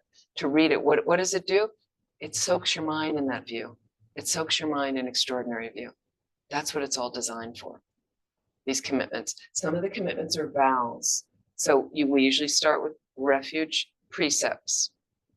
To become a Buddhist, let's say, refuge precepts. Sometimes they come along with 5 lay vows, the standard precepts of being a Buddhist, let's say, okay? And then you build on that and you would take bodhisattva vows. Bodhisattva vows. Wait, let me just go back to, okay. Bodhisattva vows, then you build on that in a highest yoga tantra initiation, tantric vows. So in a longer version of this daily commitment called 6-session Guru Yoga, and that's a commitment you come out of a highest yoga tantra empowerment, and you will come out and usually they'll say you have a commitment to do that every day for the rest of your life. But part of the longer version of that, you can do a shorter version, but the longer version has all the vows in it. So that means every day, if I want to read once those vows, that's going into my mind.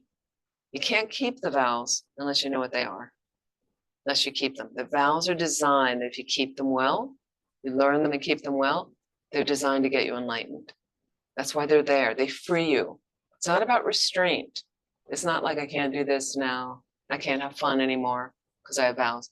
No, the vows free you. They restrain you from negative behavior that gets you into problems, that makes you suffer. Make sense? Am I making sense? Question? Oh, yeah, it was way back. It was when you were mentioning visualization, the importance of it. And I was just thinking, one thing I struggle with is some days my visualization is very weak. And so then I will go to some practice that doesn't require it. Sure. Is there something that you'd recommend for like kind of charging up? Sure. It's very common that there's some people that come to me, they say they can't visualize anything. So it's very common. It's great if you have good visualizations. Visualizations, I'll put it this way, can help. It's not, that you have to have them. If you don't have them, forget this practice. We work on it. So purification practices, but they have to be done a lot, and and people get tired and they go, I'm still not visualizing that. But you just keep thinking that maybe for future lives, I'll have a better chance. Like if it doesn't come in this life. So Vajrasattva, would that count as a? That's a visualization. Oh, okay. But the mantra? And the mantra, yeah, Yeah, that's a okay. visual, that's a nice practice to do. And that would count as a purification one? That's a Okay, purification practice. If you want to keep purifying, absolutely. That's a great one to do. You can put it in your request too. Like if I'm doing a guru yoga practice, short or long, but they have the formal request and I read a paragraph of that. And then I think, please help me. And you can even say when you do Vajrasattva, help to purify whatever obscurations I'm having to having better and better visualizations. Hmm. And this over and over. Ask for what you want, put it out to the universe. It comes. But again, you may have to also be patient with your practice. It doesn't always like instant, you know, but it can be helpful, can definitely be helpful. Keeping the vows as well really help like that. So I would say purification. The other thing is to start with, these visualizations are very full, very full. So people say, you're not expected, you start visualizing to have all the colors down, and start with the eyes of a Buddha if you're visualizing an image. And they say it's very helpful to visualize an image of the Buddha because it uplifts the mind. It leaves a positive imprint on the mind. Start with the eyes though, maybe just the face. So you can know in a sense in your mind, and you're going to close your eyes, bring this image to mind, but know that the whole body's there. But you're just going to work on the eyes right now, the face. Can you get that going? If not, go back to something extremely familiar to you. Okay, I started visualizing an apple. I was really familiar with an apple. So just start with something really simple. Okay, with visualizations and keeping the mind focused on a visualization, if you're trying to build shine, calm abiding, you know, the mind that can single-pointedly hold its focus on something for hours. Doesn't matter what the image is. It's from your mind side that you're able to hold your concentration. They're clearly sharpening the intensity there. So start with something simple that you really can keep your mind on, and then build from there. Build from there. Thanks. So we're talking about uncommon preliminaries.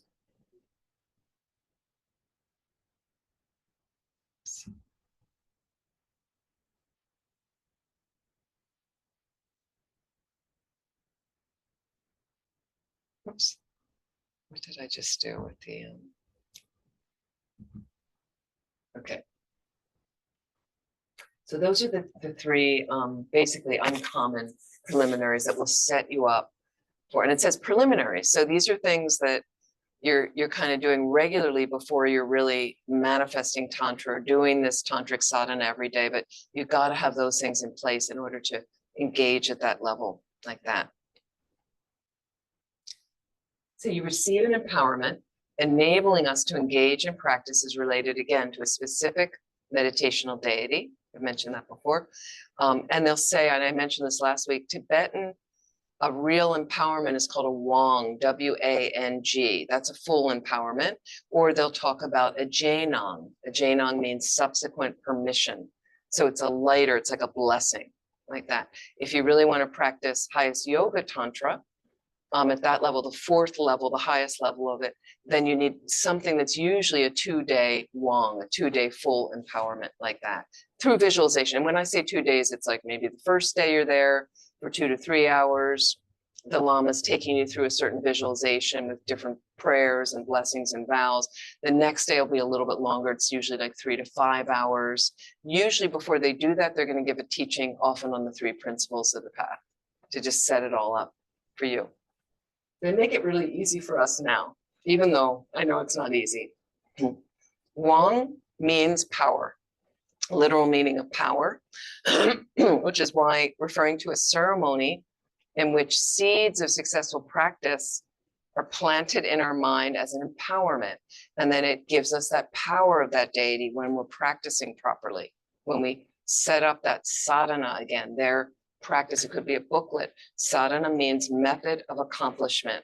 So through this method of reading these prayers, setting up the vows, and reading about this visualization, and then visualizing it in meditation, right? I'm going to create that extraordinary view and basically harness that power of that aspect of the enlightened consciousness. A lot of times they do talk about an empowerment being called an initiation. I think my Lama's preferred empowerment, even though a lot of times we referred to it and even promoted as initiation. It's really the same similar term like that. Again, the teacher has to be qualified, so they have to have, if they're giving you a highest yoga, tantra empowerment, they have to have done the retreat first. At least I believe it's an approximation retreat, reciting about 100,000 mantras of that particular deity, doing it in the right way. There's some additional mantras. There is a large fire purification ceremony that has to be done at the end of that retreat to complete it, that purifies any mistakes made in the retreat, often called a great fire puja, like that. And then that would mark that they be qualified at that point. But you really want someone who has high realizations, I think is best to get those empowerments from. And sometimes they'll say, because they use the word initiation, the ceremony marks our initial contact with that tantric world. So that's why they might use the term initiation, being initiated into that.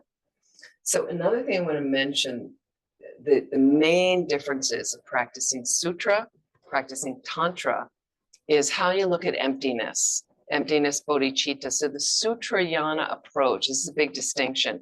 The Sutrayana approach, the compassionate method and wisdom aspects of the path support one another. So again, compassionate method is our bodhicitta. That's the way we want to do things. The kindness, the good heart, compassion, empathy, all involved in that. Okay. And then the other part is I want to get my view right. I want to have the view of the wisdom realizing emptiness, to understand how I'm misknowing reality based on common, normal beings have limited views, contaminated aggregates. So I'm not really seeing accurately reality. I'm believing in what is appearing to me, but it doesn't exist that way at all. Okay. So slowly, again, through understanding emptiness, I'm going to read and study and soak my mind in that. Okay. But the practices happen at separate times. Okay. And then the nature of their union is a mutual support for them. Now, what happens in Tantra is you've got a convincing aspect of ourself as the deity. Okay. And that's considered the method side. Okay. The method side of the path. That's my way that I'm going to do it, is as this deity.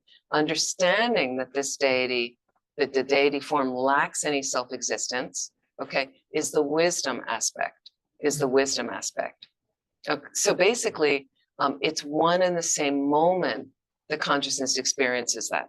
So you're often practicing something called divine pride with clear appearance, myself as a deity. And that's kind of our method, how bodhicitta manifests as this deity. But then it starts all off with everything's empty. So I have to realize at the same time the empty aspect of that deity. So it's very different in Sutra and Tantra. One is sutras practiced kind of separately. They complement each other. In Tantra, it's at the same moment that you're trying to create that mind stream, that consciousness like that. So basically a consciousness that both perceives this Buddha body, which I would imagine myself as, okay, comprehends its empty nature at the same time. So our practice becomes a simultaneous expression of method and wisdom, simultaneous expression at the same time. So it also makes it very quick and very, very distinct and very, very profound at that moment. And then what it does is it also creates something that we've heard about, or some people have heard about, from the way, very significant accomplishments, because it's taking very ordinary experiences we go through and creating something, transforming them into what they would call the three bodies of the Buddha, the three bodies of the Buddha. So basically you're transforming ordinary death, ordinary in-between state of bardo, and ordinary rebirth into something called Dharmakaya. I'm transforming ordinary death. So through visualization, it comes right in the sadhana. It'll say everything dissolves into emptiness, and you do a certain visualization, a dissolution, okay? And then what you want to do is hold your mind as long as you can in that moment of the dissolution, like when you're dying. Everything's gone for a moment, okay? Everything dissolves, and you're actually doing visualizations of exactly what corresponds to the internal visions that appear to your consciousness when you're actively dying. When you're actively dying. So what we do in tantric practices, sometimes we do those exercises, those visualizations. I do them several times a day because it's part of my tantric sadhanas. I think His Holiness the Dalai Lama says he does them about 6 to 8 times a day, because again, it comes in certain practices. Why do we do these visualizations of different appearances that come to a more subtle consciousness when we're dying, so that I can remind myself when I'm dying, so that I don't miss my mind in its most clear, most subtle experience, the clear light nature of mind. Okay, it's in that experience of the mind. The mind exists on 3 levels: gross, subtle, most subtle. But the most subtle experience of my mind is when I want to meditate on emptiness. And if I can familiarize myself doing that over and over again in life, then when I'm dying, that's what I want to have my mind familiar with. Really, really, really important part of practice. Really important. Does it take effort? And does it take time to familiarize myself with it? Of course. We're all capable of doing it. So initially in the death course, we didn't actually do the meditation. What we've done at other courses that I taught here on death and rebirth is some of my death retreats is we do those visualizations of the colors, the appearances that happen in death, just to get you familiar with that, so that you recognize once again the clear light. Recognize the clear light. So first, then you're attaining, in a sense, Dharmakaya, the truth body of the Buddha. In a sense, it's like the wisdom that pervades everything. So you're going to stay in that period for as long as you can hold your concentration. Okay. And then you imagine an in-between state. And so there's certain visualizations that you do in tantric practice, visualizing and transforming this ordinary in-between state of bardo, okay, into something called Sambhogakaya. Sambhogakaya. Sambhogakaya is like an enjoyment body of the Buddha. Okay, so Sambhogakaya and Dharmakaya are not things that appear to ordinary consciousness. You need a highly realized consciousness to experience that. But we visualize, we try it. We try it on. In a sense, we force it in tantric practice just to imagine what it might be like, right? Just to add some seeds of familiarization. So that's what hopefully will come up when we're dying, but also we can actualize it in life, everyday life. And mainly what it's doing is then this is all through generation stage practice, but then when we get to add on completion stage practice with some instruction, working with the subtle energy in the body, then I can work to bring those winds into the central channel when those images, internal images, appear automatically, right? And then slowly remembering emptiness till I get to the clear light. You can do it when you're alive, and meditating emptiness there to actualize higher states of realization. This is the real bliss of Tantra. This is really why we want to practice Tantra. Okay.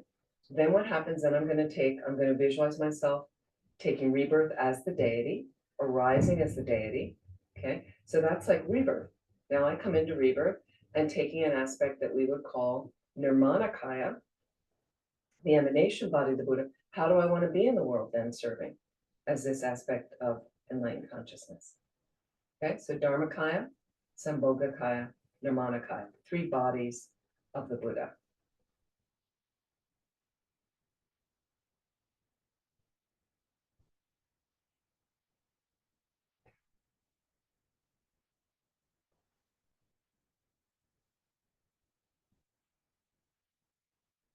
Something to say.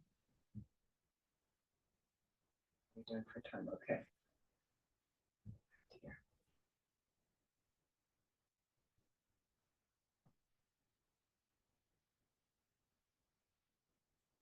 So, and once again, just to go back over these 3 bodies, the real purpose for this is the obstacle that you want to overcome by using your spiritual practice. Okay, it's not only ignorance. That's what wisdom is, the counter to ignorance. Not only our confusion, the fact that I'm misknowing reality. Okay, the fact that I'm imputing a concrete experience on everything around me that doesn't exist at all that way, that it's appearing to me. concretely, unchanging, existing from its own side with its own nature. Things don't exist like that. Okay? So it's not only that, obstacle to be overcome by spiritual practice, but again, this uncontrolled experience of death, bardo, and rebirth. So we cycle over and over in cyclic existence. Around we go again because we have no control over those three states. So this is a way Tantra helps shoot you through more quickly by using subtle energy, but this is what we're ultimately trying to control as well.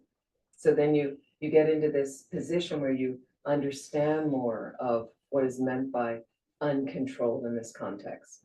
So the mind of all beings naturally becomes more subtle again in the death process. Okay. And so I can use that opportunity. And this is something where meditators would look forward to the death process. Not that they're going to actualize their death and commit suicide, but everybody dies. So I might as well use that experience and know that, okay, now I am dying or I'm aging and death is coming and I've gotten my mind ready and I've habituated myself with all these practices over and over really well, and I'm ready. And as the mind gets, and if some of you have been around dying people, everything gets more and more subtle if it's a slow death. You know, they're withdrawing from all this gross reality, you know, slowly, but there's an internal experience going on. Can you use it? So if you practice in life, it's going to be there in death. You're going to be familiar with it. Okay? So again, if you're not suitably prepared, then you're unable to recognize, first of all, these inner visions that are related more to the subtle aspects of your mind. Okay? You won't recognize the clear light, won't be able to meditate on emptiness in that space. But that's what happens for most of us in each lifetime, which is why we circle again, or we come back into cyclic existence with what they call contaminated aggregates. So aggregate's a collection, and we are based on 5 aggregates, every being. You've got 1 form aggregate, your body, and 4 mental aggregates. And what happens is we come back uncontrollably again and again with the wrong view. Contaminated aggregates is another word that's related to that.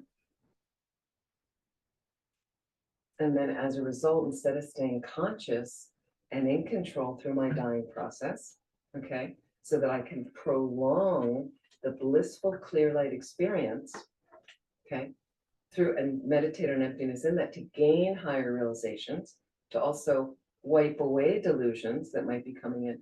Otherwise, we just die in a state of not knowing. A lot of people die in confusion, you know, and that's why there's a lot of fear. So the thing is, you get every opportunity right now to get on this path and do it, or find a path that is going to help you engage somehow with that mind to have you be peaceful without any regrets when you're dying. But even in actual living, you're planting very deep seeds of virtue that is going to have you take a rebirth without pain, take a rebirth with great visualizations, and whatever our unique, you know, creation is, our unique experiences of our mind. And we're happy and more peaceful. The main point is the good heart. The good heart.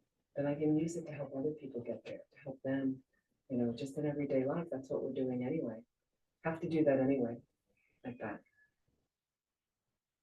So let's see if there's one. It's pretty much all I wanted to say about Tantra. But again, Tantra's solution to this dilemma being out of control is to transform the uncontrolled experiences of death, bardo, and rebirth into a simulation of the 3 bodies, Dharmakaya, Sambhogakaya, Nirmanakaya. Tantric practitioner trains oneself to remain aware of exactly what's happening during the dying process as the mind grows progressively more and more subtle. So instead of panicking, okay, in the face of, you know, basically annihilation is what we're going to go through. And then there can be visions that come that scare us, okay? But a skillful, well-trained practitioner knows exactly what's going on, knows exactly how to use it. Like that. Question. Is this clear? Am I making sense? This okay. It's often said that there are risks to practicing Tantra if you're not ready for it. There are all the preliminaries, the Nandro, the philosophical foundations, sutra. Yes. Could you say something about the risks of practicing, especially highest yoga Tantra, if you're not ready for it? Sure. And you mentioned Nundro. So Nundro, again, for everyone, are preliminary practices. And Nundro are practices designed to help us purify negativities, accumulate conditions like Vajrasattva. You might decide to do a Vajrasattva retreat, 100,000 Vajrasattva mantras, incredibly purifying. You might decide to do 100,000 prostrations or 50,000 prostrations that really, really help. If not, what happens is, and I have met friends that got into practicing and all they wanted to do was tantric retreat. So they got qualified, they found the teacher, they had a teacher. The teacher suggested they do some Nundro. I don't want to do that.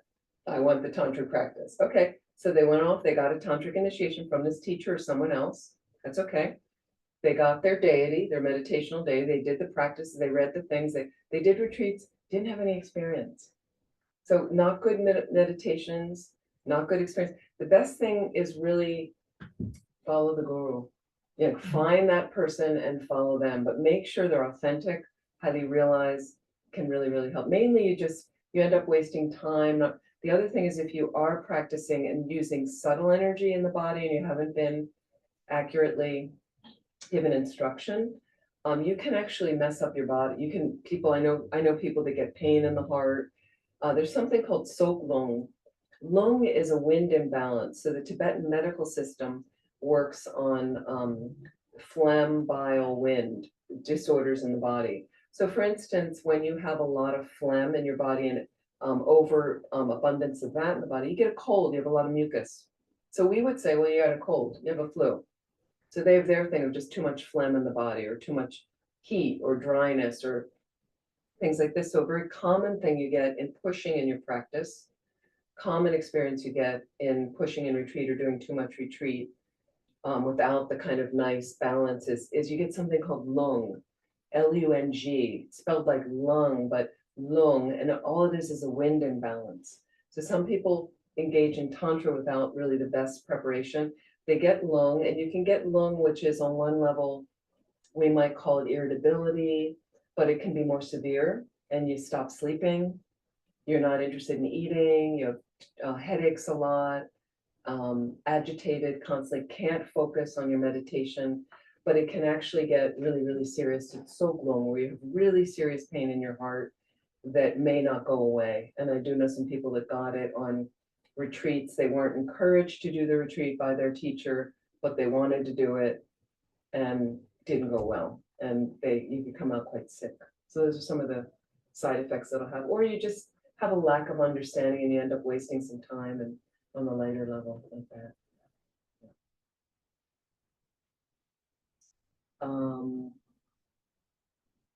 And then the other thing that happens is if you're able in life, you can do it, and certainly in death, everything gets more and more subtle. You're meditating and you've caught the clear light experience, meditating on emptiness, right? Meditators in death can hold their mind on that experience for longer periods of time where the consciousness doesn't leave the body yet, for 2 or 3 days or longer, 2 or 3 weeks, sometimes I've heard. There's no deterioration of the body while the consciousness is there, while they're actualizing higher states of realization. And then actually the consciousness will leave the body, go into an in-between state. And then finally, after a maximum of 49 days or 7 increments of 7, so where you have many deaths in between, they will then absolutely take a new rebirth in one form or another. And then the visions that happen, these subtle visions of dying go in reverse order until conception is there, and then the baby starts forming, and if it's a human, things like that, and all the visions reverse like that. And one last thing I'll mention. Let's see, this one.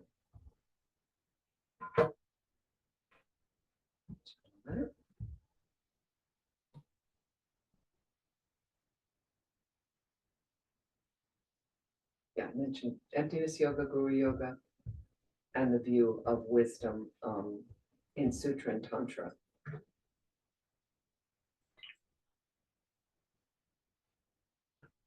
Are there any other questions? Anybody online? Anybody?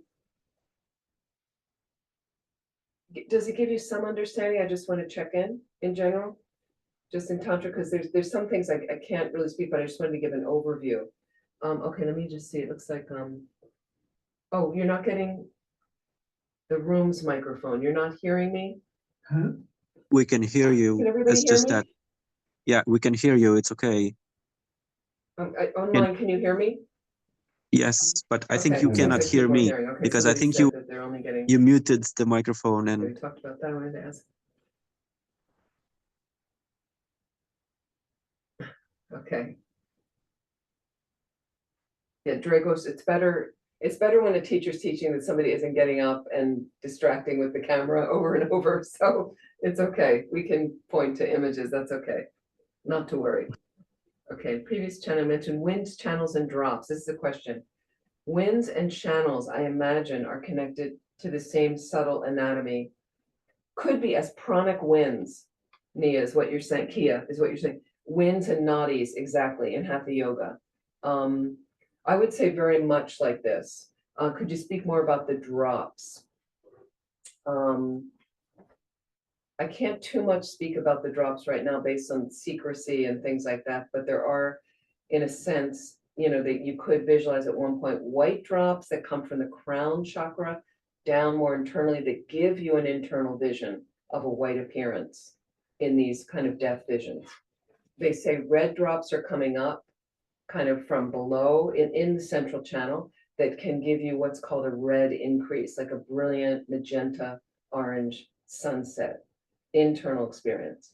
And they're very much related, I would say, in what you're doing in yoga as well. And so we do, one thing I wanted to clarify is we do have yogas also in this tradition, higher stage practices that help us clear out and get the subtle energy system working properly. Really, really helpful. One of them are called the 6 yogas of Naropa.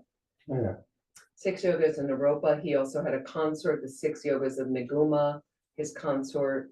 There's also in some of the sutras, other yoga practices like that. And the Guma is the dream yogi. I think the dream yoga as Yeah. well is involved in that one. And the 6 yogas in Naropa, I did some classes on and got instruction on that, really powerful exercises that help to set you up for doing completion stage practice. And they're quite effective as well. They can be quite effective.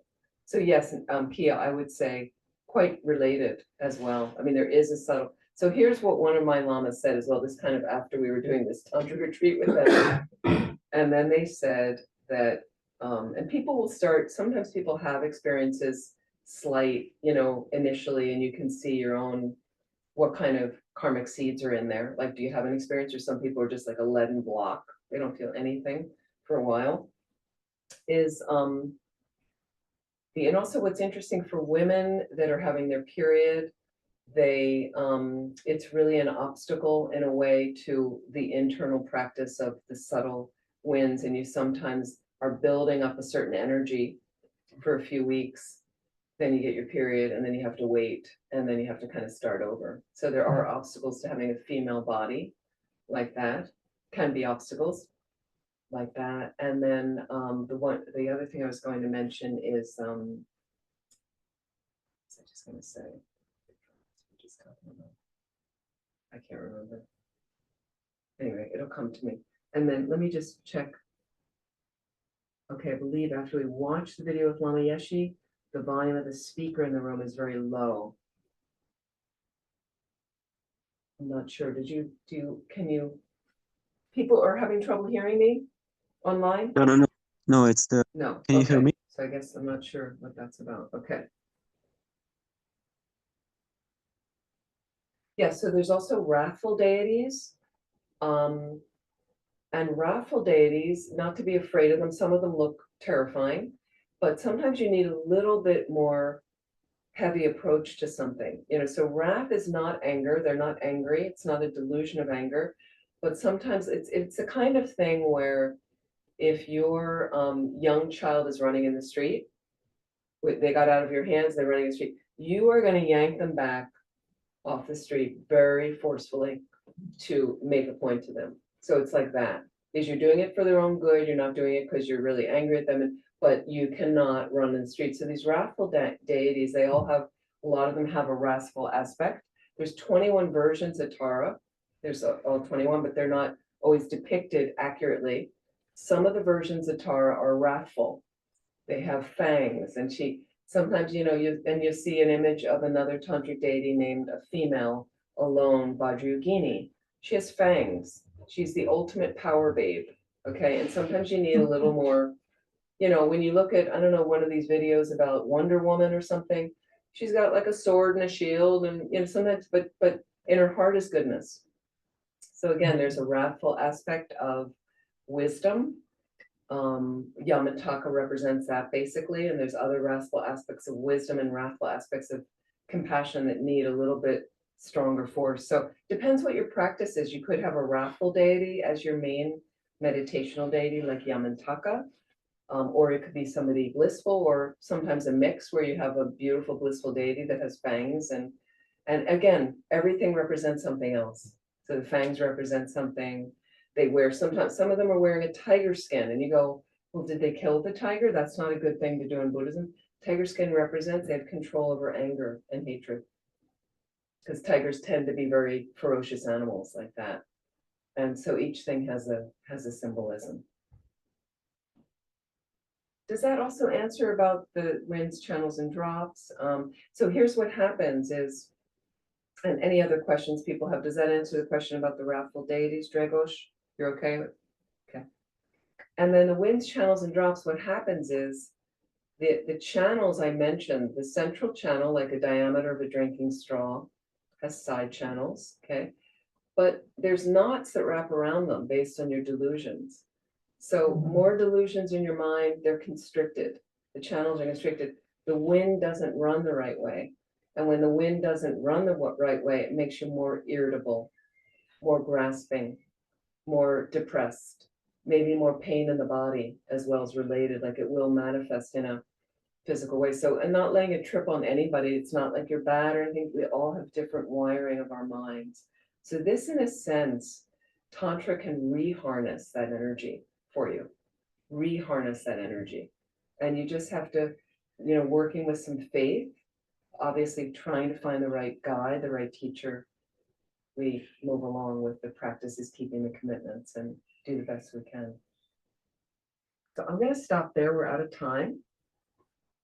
I hope it's helpful. We can certainly go on with more about Tantra, and Annalise can also teach Introduction to Tantra, the full Discovering Buddhism course. It's really, really worthwhile. So I hope you can do that at some point. And I hope you can find the right teacher, and I hope you can get a tantric initiation and keep all of your vows, and then do that practice. And that's what will shoot you through the eye of the needle. It's possible. But just try your best, slowly, slowly. So we're going to go back to our prayers and dedicate the merit.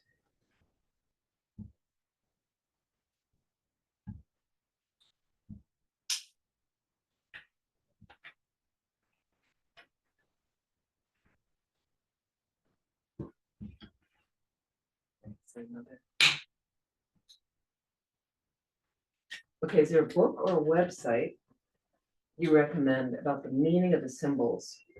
Yes, there are some books about the symbology. And is it, I don't know the names of them right now. I think John Landau, Jon Landau, one of our foremost teachers, is a dear friend of mine and one of the best teachers I think we have. He's in the United States. He's quite old now. He wrote a book. I thought about the imagery. Let me see if I can just quickly pull up. If I can find that really quickly. Is it called Enlightened Beings, possibly?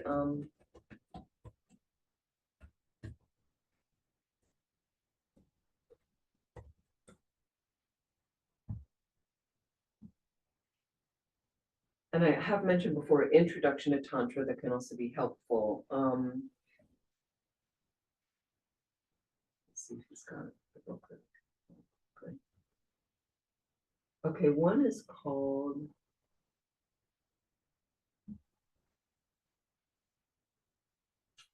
they have like his children's books or some of the other. I think it was called Enlightened. Let me see if I can look up Enlightened Beings. That might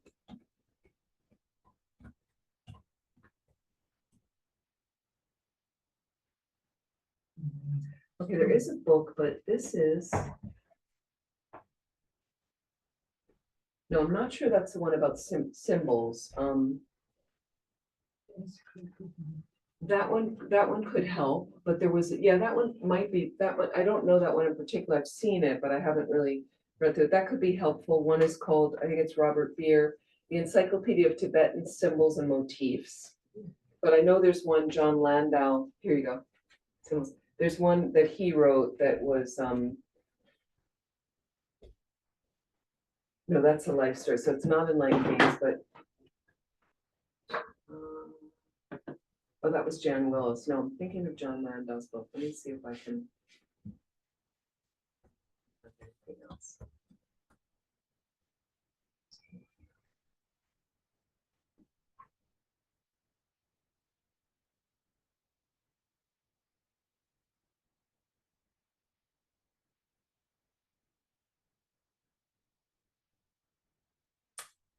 Not showing me the all the list of. It's just bringing up his children's books. So I'm like, okay. He also wrote Buddhism for Dummies, you know, which is but there was one that it's an old book that was very good about all the, and I just can't think of the name. Yeah, sorry, I can't think of the name right now. But you can certainly search online and see like that, and you can look online. I'm sure a lot of things online now, things are updated that have explanation. And sometimes if you just look, for instance, I'll give you, if you go to the Shakyamuni Buddha daily meditation practice, a little thin booklet that I've listed in some of the ways to get a practice started. It's simplest guru yoga practice. In that, when it describes the Buddha, it gives a little page of, it tells you exactly what the symbolism of the Buddha, like his lips are red because he teaches out of compassion. 2 snow lions on every corner, his 8 snow lions represent his fearlessness. The hair turned up here and the robes in the hand, everything, and it tells you right there. So some of it you can read in some of the, right in the description of the deities like that. I hope that's helpful. Okay, we're gonna go back to our dedication prayers. So whatever positive energy, I want to thank you all so much for coming, and thank you for people online. Thank you so much for joining. This is the last program I do in Amsterdam right now, but I am coming back to, first of all, be in London the first weekend in June, and then I'll be back in Amsterdam for another month, September to October, so around September 10th for another month. And we're going to have another city retreat, a weekend retreat, and then I'll have some classes on Tuesday and Wednesday nights again, like that. And then we're going to also be doing our planetary crisis, a weekend on that, which should be really nice, of how do we deal with what's going on the planet. I think it'd be really useful. So I'd like to invest whatever positive energy we've created from our time together. May we dedicate it to our being able to find appropriate, authentic teachers that can guide us through Tantra, give us the empowerments so we can connect ourselves with that aspect of the omniscient mind that is going to be our closest ally to help us quickly move along a path to Buddhahood so we can benefit all living beings.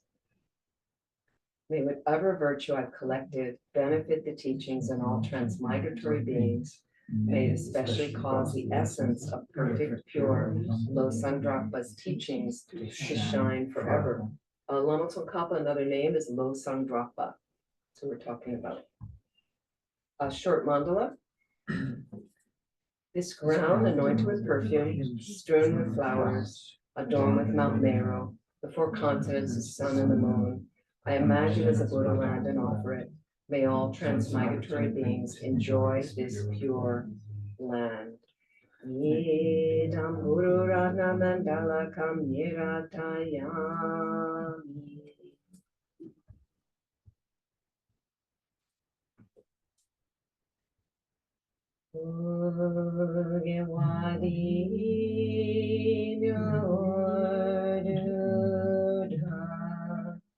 Lama Sangye Druta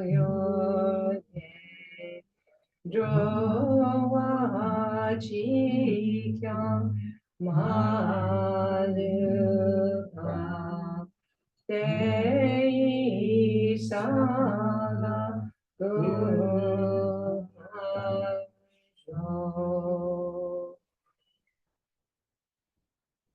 Jiang Zhu Sen Zhou Rinpoche Ma Ge Pa Nam Ge Yu Chi Ge Ba Nyam Pa Me Pa Yi Gon Me Gon Du El Wa Shou.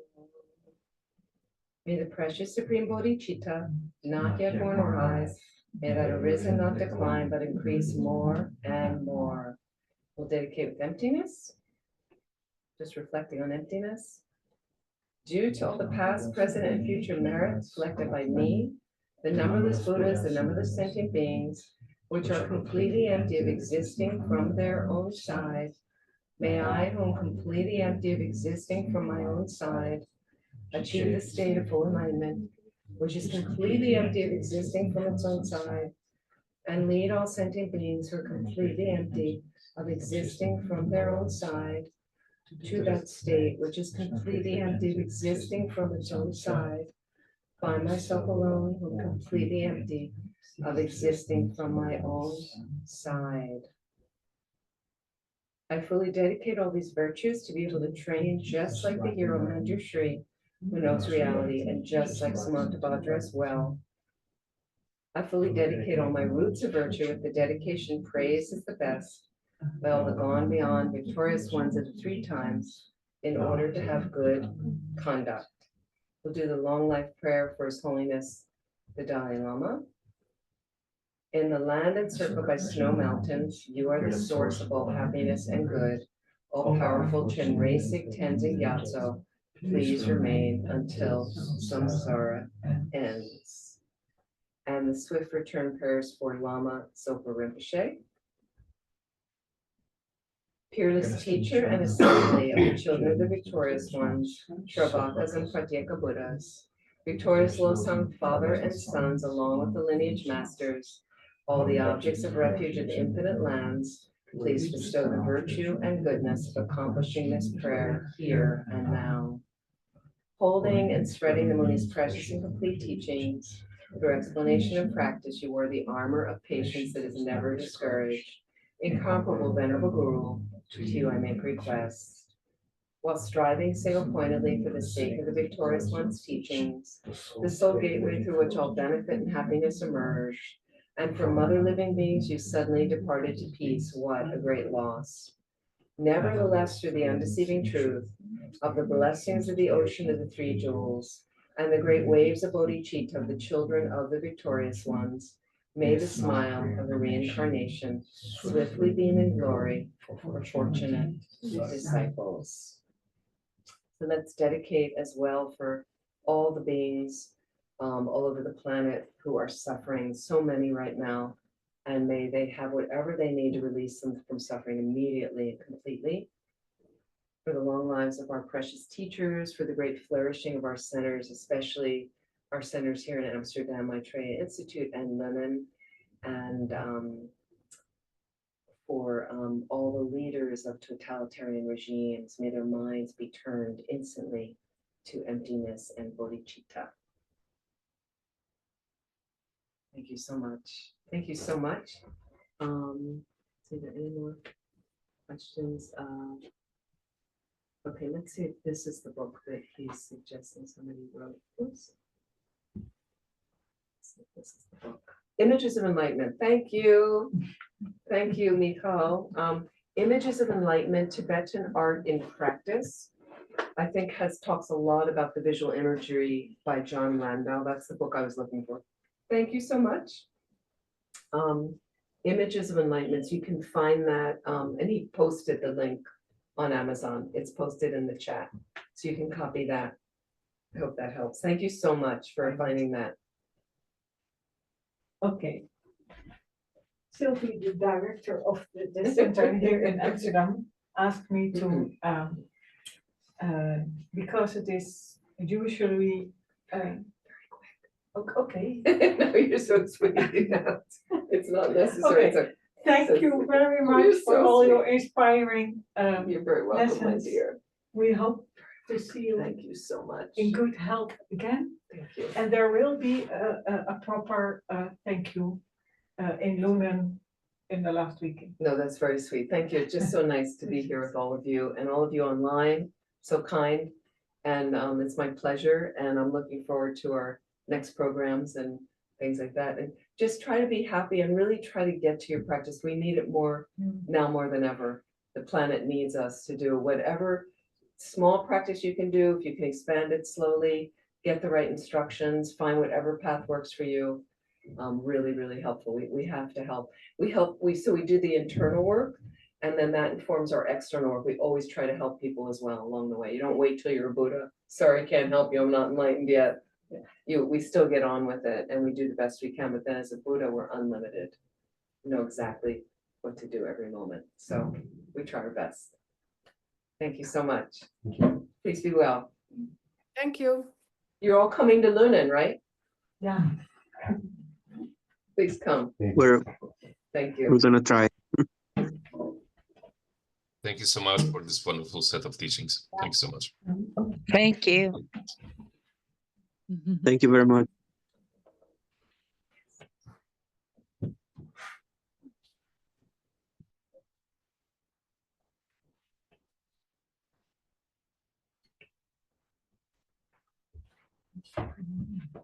And if you